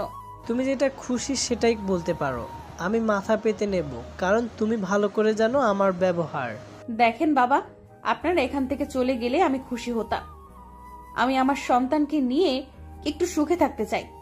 আমরা যে অশান্তিতে আছি তোমাকে ছাড়া, তুমি সেটা কেন বোঝো না? তোমাকে এই 4 বছর আমার ছেলে কোথায় না কোথায় খুঁজেছে। আমার মতো খ্যাত মার্কা মেয়েকে কেন খুঁজে যাবে? তার জন্য তো একটা মডার্ন বউ এনে দিলেই হইতো। তুমি যে মানুষটার উপর রাগ করে আছো সেই মানুষটা এখন আর পৃথিবীতে নেই। কি বলতেছেন এসব আপনি? আপনার মাথা ঠিক আছে? আমাকে মিথ্যা বলতেছেন। তুমি যখন বাসা ছেড়ে চলে এসেছিলে না, তখন সে তার ভুলটা বুঝতে পেরেছিল, আর তোমাকে খোঁজার জন্য রাস্তায় রাস্তায় সব সময় ঘুরে বেড়াইতো। আর হঠাৎ করে একদিন আমরা ফোন করে জানতে পারি যে সে... আব্বু, আপনি কান্না করলে কিন্তু আমি ভালো মতো থাকতে পারি না, আমার ভেতরে কিন্তু ভেঙে যায় একদম। আপনি ভালো করে জানেন, প্লিজ কান্না করবেন না। জানো, তুমি যখন তুমি ছেড়ে চলে এসেছিলে না, তখন থেকে আমরা পথের ফকির হয়ে গিয়েছি। আমার ছেলেটা মেয়ের নেশায় পড়ে সব সম্পত্তি নষ্ট করে দিয়েছে। কি বলতেছেন এসব কথা আপনি আমাকে? আপনাদের এরকম হাল হয়ে গিয়েছে কেন? যখন থেকে আমার ছেলেটা বুঝতে পেরেছে যে তুমি ছাড়া আমাদের সংসারটা একদম অচল, তখন থেকেই তোমাকে খুঁজতে বেরিয়েছিল, কিন্তু তোমাকে কোথাও খুঁজে পাওয়া যায়নি। তুমি জানো, আমি সবাইকে বলতাম যে আমি খুঁজতে যাই না, কিন্তু প্রতিটা রাতে আমি তোমাকে খুঁজতে বের হইতাম। আমার জন্য আপনাদের মাঝে যদি এতই সমস্যা, তাহলে কেন আমাকে এইভাবে দূর দূর করে তাড়িয়ে দিলেন? আমাকে কেন এত কষ্ট করাইলেন? আমি তো সুখে থাকতে পারতাম না? আমার তো কষ্ট কম হয়নি। মারে, সব সময় সবাই একই থাকে না। মানুষ নিজের ভুলটা বুঝতে পারে। মানুষকে একবার অন্তত সুযোগ দেওয়া উচিত। কিন্তু বাবা, আমি যে ফিরে যেতে পারবো না। আমি কোন মুখে আপনাদের সাথে ফিরে যাব বলেন তো? আমি যেতে পারবো না, আমাকে ক্ষমা করবেন। আমি এখানে এসেছি আর তুমি যাবে না? এটা কি বলতেছো আমাকে? আমার মান সম্মান বলতে তুমি কিছু রাখবে না? যেটুকু আছে সেটুকু কি থাকবে না? আচ্ছা, এখানে এত কথা না বলি। রাস্তার মানুষ সবাই আমাদের দিকে তাকিয়ে আছে। চলেন গিয়ে বিশ্রাম করবেন, পরে ভেবে দেখা যাবে। আমার দাদুভাই কোথায়? আমি তাকে দেখতেছি না তো। সে কোথায় থাকে? দেখার জন্য তো আমার প্রাণটা বেরিয়ে যাচ্ছে। ভেতরে আসেন, হয়তো ভেতরে বসে বসে খেলা করতেছে, গিয়ে তার সাথে কথা বলবেন। এখন আসেন এখানে, আর চোখের পানি ফেলে কোনো কাজ হবে না। ভেতরে চলেন। তারপর দুজনে বাসার ভিতরে প্রবেশ করলো। দূর থেকে আশিক তাকিয়ে দেখতেছে তাদের দুজনকে, তাদের দুজনের মুখের হাসি, আর সেটা দেখে আশিকের মনের ভিতর প্রশান্তি কাজ করতে লাগলো। তাহলে তার বাবা এখানে আসা সফল হয়েছে। আশিক এখনো নিজেকে দোষারোপ করতেছে যে আজকে এই রকম হতো না। সে যদি তখন একটু বুঝতে পারতো, তাহলে তাকে আর ভালোবাসার মানুষের কাছ থেকে এত দূরে থাকতে হতো না এতদিন। হয়তো আজকের দিনটা তাদের মাঝে অন্যরকম একটা আনন্দদায়ক হতো। কিন্তু আজকে কষ্টের ভিতরে আনন্দ হচ্ছে, সেটা অন্যরকম। তার ভুলের জন্য সে ভালোবাসার মুহূর্তগুলো হারিয়ে ফেলেছে। সে আর এক মুহূর্ত হারাতে চায় না। ছাড়ো তো আমাকে, আমার কাজ করতে দাও। এতদিন পর তোমাকে কাছে পেলাম, আর তোমাকে এত সহজে ছেড়ে দেব কিসের জন্য শুনি? বিরক্ত লাগতেছে, ছেড়ে দাও। এখন উঠবো, এখানে থাকতে মন চাচ্ছে না। এত কথা বলো কিসের জন্য শুনি? আগে তো এরকম করে কথা বলতে না, এখন এত বেশি বকবক করো কেন? বেশি রকম ভালো হবে না বলে দিলাম। এখন যেটা বলতেছি সেটাই করো, না হলে কিন্তু ভালো হবে না। আমাকে ছেড়ে দাও। শুয়ে আছো, শুয়ে থাকো। এত কথা বলো কিসের জন্য? বিরক্ত করতেছো আমাকে। আমার হাতের কাজগুলো তো আমাকে করতে হবে, আর সেখানে তো তুমি কে সাহায্য করবে না। তাই তোমার এই ন্যাকামি দেখার সময় আমার নেই, আমাকে কাজ করতে হবে। অনেক কাজ করেছো, এখন তো একটু বিশ্রাম করবে, তাই না? এত কাজ কেমনে করো? এখন একটু শুয়ে থাকো আমার পাশে, আমার তো ভালো লাগতেছে। অতিরিক্ত ভালো লাগা আবার ভালো না, পরে আবার দূর দূর করে তাড়িয়ে দেবেন। সেটা থেকে আমি এখন থেকে কাজ করে খাই, পরে সমস্যা হবে না। আমাকে আর লজ্জা দিতে হবে না। এখন শুয়ে আছো, শুয়ে থাকো। আর একবার যদি নড়াচড়া করেছো, আমাকে ডিস্টার্ব করলে কিন্তু অত্যাচার শুরু করে দেব। সেটাই তো করতে পারবা, আর কি করতে পারবে? অসহায় মেয়েদেরকে তো সব সময় দুঃখ কষ্ট দিতে ভালো লাগে। অনেক হয়েছে, আর কোনো কথা শুনতে চাচ্ছি না। এখন একটু আমার বুকে শুয়ে থাকো মাথা রেখে। আমার যে কাজগুলো আছে সেগুলো কে করবে শুনি? আমাকে আমার কাজগুলো করতে দাও, আর এখন ডিস্টার্ব করবে না। আচ্ছা, কি আর করার? এত কথা বললে তো আর তোমাকে ধরে রাখা যাবে না। এখন আমাদের ছেলের একটা বোন দরকার, তাই না? এটা পরে দেখা যাবে, এখন আপাতত লাগবে না তার বোন। আচ্ছা, আমার ছেলেটা কোথায় থাকে? তাকে তো সকাল থেকে তো দেখতে পাচ্ছি না। কই সে? এখন আমাকে কি ছেড়ে দিবেন? না এভাবে পেটের উপর হাত রেখেছেন কিসের জন্য? ছেড়ে দেন আমাকে। এতক্ষণ তো তুমি করে বলতেছিলে, এখন আবার আপনি হয়ে গেলাম, ব্যাপার কি? এখানে কোনো ব্যাপার স্যাপার নাই, এখানে কোনো ব্যাপার স্যাপার নাই। এখন যেটা বলতেছি সেটাই করেন, না হলে কিন্তু আমি চিৎকার করতে বাধ্য হব। এখনো তুমি ছোট বাচ্চা না যে চিৎকার করবে। এখন তোমার একটা বাচ্চা আছে, তোমার একটা মান সম্মান আছে, তাই না? ভালো লাগতেছে না বলে দিচ্ছি, তারপরও কেন আপনি আমার সাথে জোর জবরদস্তি করতেছেন? বললাম তো পরে, এখন না। তাহলে কখন? আমি কিন্তু আর দেরি করতে পারবো না। কালকে থেকে যে পরিমাণ জ্বালাতন করতেছে। আমি আপনার কি ক্ষতি করেছি? আপনি কেন আমাকে সেখান থেকে নিয়ে এলেন? তারা কি কষ্ট পেয়েছে দেখেছেন? তাদের দিকে তাকিয়ে একবারও। তারা কি তোমাকে সেখানে বসিয়ে রেখেছিল যে তারা কষ্ট পাবে?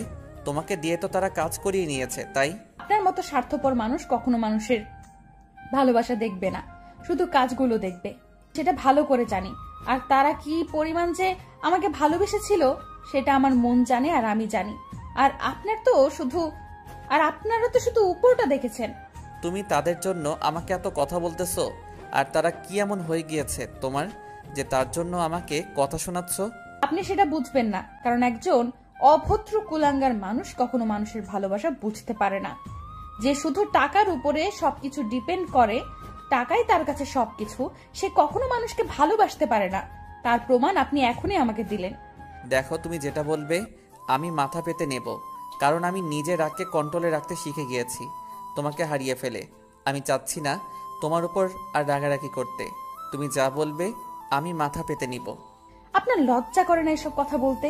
আপনি কিভাবে বলতে পারলেন তারা আমাকে কাজ করিয়ে নিয়েছে? আমি যখন মৃত্যু পথযাত্রী ছিলাম তখন তারা আমার পাশে দাঁড়িয়েছিল, আপনি না। তখন তারা আমার দেখাশোনা করেছিল, আমার ছেলেটাকে তারা বড় করেছে। আমি শুধু মায়ের দায়িত্ব পালন করেছি, আর সেই ছেলেটা তো আমার ছেলেটাকে সব সময় মাথায় করে রাখতো। আমার ভুল হয়ে গেছে, আমাকে মাফ করে দাও। আমি আর তোমাকে এই বিষয় নিয়ে কোনো কথা বলবো না কোনো দিন। আপনি জানেন গ্রামের মানুষের কত সহজ সরল? তারা আমাকে রাস্তা থেকে নিয়ে গিয়ে থাকার জায়গা দিয়েছে, খাওয়ার জায়গা দিয়েছে, সাহায্য করেছে। গ্রামের মানুষেরা যে একটা অপরিচিত মানুষকে এত তাড়াতাড়ি আপন করে নিতে পারে, আমাদের মতো শহরের মানুষেরা সেটা কখনোই করতে পারবে না। সেটা আমি ভালো করে জানি, কারণ গ্রামের মানুষরা অনেক ভালো হয়। কারণ আমি এই 4 বছর গ্রামে কাটিয়েছি, গ্রামের পরিবেশটাকে বোঝার মতো ক্ষমতাও হয়েছে এখন আমার। আচ্ছা, আমি এখন কাজগুলো শেষ করতেছি, পরে আপনার সাথে গল্প করব। সত্যি কথা বলতে এখন আপনাকে আমার কাছে বিরক্ত লাগে। আচ্ছা, তাহলে তুমি গিয়ে তোমার কাজগুলো শেষ করো, এখন আমি তোমাকে কোনো প্রকার ডিস্টার্ব করব না। আমার ছেলেটাকে গিয়ে কোলে তুলে নেন, আর তাকে আপনার নিজের পরিচয়টা দেন, কারণ বাবার ভালোবাসা তার একটু দরকার। তার থেকে যতই দূরে থাকবেন তো আমিও আপনার থেকে ততই দূরে চলে যাব, এটাই বাস্তবতা। কথাগুলো বলে আশিকের হাত সরিয়ে দিয়ে আনিশা বিছানা থেকে উঠে পড়ল।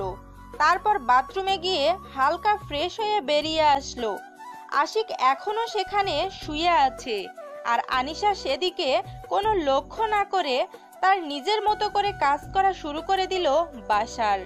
আশিক শুয়ে শুয়ে ভাবতে লাগলো, আনিশা যে কথাগুলো বলেছে সেটা অক্ষরে অক্ষরে সত্যি বলেছে। কারণ আশিকের মনের ভিতর টাকার মোহ এতটাই কাজ করেছিল যে সে প্রকৃত ভালোবাসাগুলো অনেক আগেই ভুলে গিয়েছে। সে শুধু টাকার নিচে পড়ে গিয়েছে। আশিক মনে মনে স্থির করলো, সে এখন আর টাকার পিছনে ছুটবে না। সে এখন অসহায় মানুষের পাশে দাঁড়াবে, তাদের ভালোবাসায় সে বেঁচে থাকবে এই সমাজের বুকে, আর তার ছেলের কাছে একজন আদর্শ বাবা হবে, আর তার স্ত্রীর কাছে আদর্শ একজন স্বামী হয়ে উঠবে। কথাগুলো মনে মনে ভাবতে ভাবতে আশিক তার বাপের কাছ থেকে তার সন্তানকে কোলে তুলে নিল। আবির আশিকের দিকে এক দৃষ্টিতে তাকিয়ে আছে, কোনো কিছু না বলে চুপচাপ আশিকের কোলে আছে। আর আশিকের দিকে এক দৃষ্টিতে তাকিয়ে আবির এখনো জানে না যে আশিক তার বাবা। আব্বু, তোমার কি লাগবে বলো, আমি তোমাকে সবকিছু এনে দেব।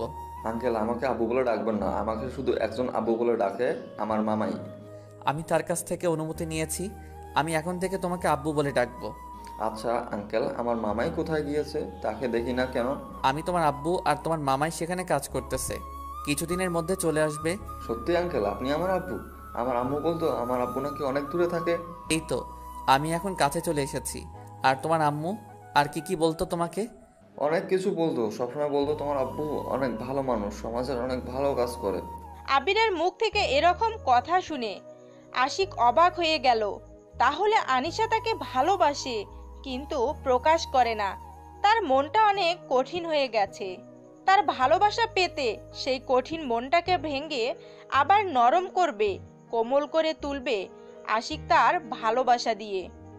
আবিরকে সে কোলে করে নিয়ে আনিশার কাছে চলে আসলো। এসে দেখে আনিশা তাদের রুম সুন্দর করে পরিপাটি করে গুছিয়ে রেখেছে, ঠিক আগের মতো। আম্মু, এই লোকটা নাকি আমার আব্বু হয়? এটা কি সত্যি? আব্বু তাহলে কাছে চলে এসেছে?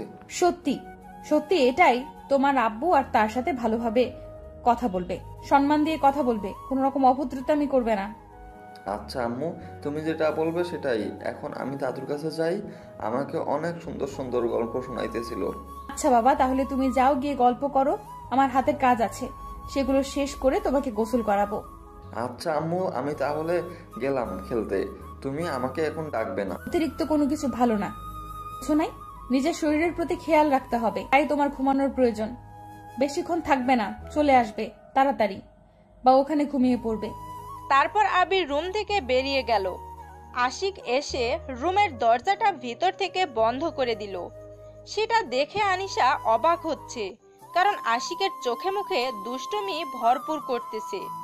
সেটা আনিশা স্পষ্ট বুঝতে পারতেছে, কিন্তু আশিককে কোনো কিছু বলতে পারতেছে না সে। তারপর আশিক ধীরে ধীরে আনিশার দিকে এগিয়ে আসতে লাগলো, আর আনিশা আশিকের থেকে পিছনে যেতে লাগলো। আশিক যতই এগিয়ে আসতেছে, আনিশা ততই পিছিয়ে যাচ্ছে আশিকের থেকে। তারপর ধীরে ধীরে আনিশার কাছে চলে আসলো। আনিশা আর পিছনে যেতে পারে না, কারণ আনিশার পিঠ দেয়ালে লেগে গিয়েছে। তাই আনিশা আর পিছনে যেতে পারছে না। কি হলো, আপনি এভাবে আমার কাছে চলে আসলেন কিসের জন্য? কোনো কথা বলবে না, চুপচাপ আমি যেটা করব সেটাতে তুমি রেসপন্স করবে। দেখেন, ভালো হবে না বলে দিচ্ছি। আমার কাছ থেকে সরে যান, না হলে কিন্তু আমি আপনাকে কিচ্ছু করতে পারবে না এখন।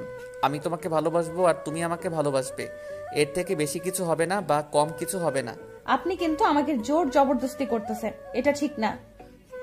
আমি কিন্তু আবার চলে যাব, হারিয়ে যাব। আমি তো তোমার স্বামী, আমি কি তোমাকে ভালোবাসতে পারি না? আমি কি তোমাকে কাছে নিতে পারি না? তোমার কি সমস্যা? আমি কি সেটা একবারের জন্য মুখ দিয়ে বলেছি যে আপনি আমার কাছে আসলে বা আপনি আমাকে ভালোবাসলে বা আপনি আমাকে আদর করলে আমার সমস্যা হবে? আশিক আনিশার কথা শুনে নিজের ঠোঁট দুটো নিমজ্জিত করে দিল আনিশার ঠোঁটে। কতদিন পরে সে এই তৃপ্তিটা অনুভব করতেছে। আশিক যখন আনিশার ঠোঁট নিজের ঠোঁটে নিয়েছে, আনিশার মনের হচ্ছে সে অন্যরকম একটা ফিলিংস কাজ করতেছে। আনিশার শরীরে বিন্দুমাত্র শক্তি নেই। আনিশা আশিকের শরীরের উপরে নিজের শরীরটা এলিয়ে দিল, আর আশিক আনিশাকে কোলে তুলে নিয়ে বিছানার উপর শুইয়ে দিল, আর আশিক তার উপর শুয়ে পড়ল। ধীরে ধীরে দুজনেই ভালোবাসার সাগরে পাড়ি জমাতে লাগলো। একে অন্যকে জড়িয়ে ধরে ভালোবাসার তৃপ্তি মিটিয়ে নিচ্ছে। এখনো আপনারা এখানে কি করতেছেন? আপনারা যান, আপনার ভালোবাসার মানুষটাকে খুঁজে নেন, আর তাকে বিয়ে করে তারপর তার সাথে ভালোবাসার মুহূর্তগুলো উদযাপন করেন। তার সাথে সুখ দুঃখের গল্পগুলো ভাগাভাগি করে নেন, তার সাথে সারা জীবন কাটিয়ে দেন। ভালো থাকবেন, সুস্থ থাকবেন সবাই, আর ঠিক সময়ে নামাজ আদায় করবেন, আর যত পারবেন তত নফল ইবাদতগুলো করবেন আল্লাহর কাছে। সব সময় নিজেকে বিলীন করে দিয়ে রাখবেন। আল্লাহ হাফেজ।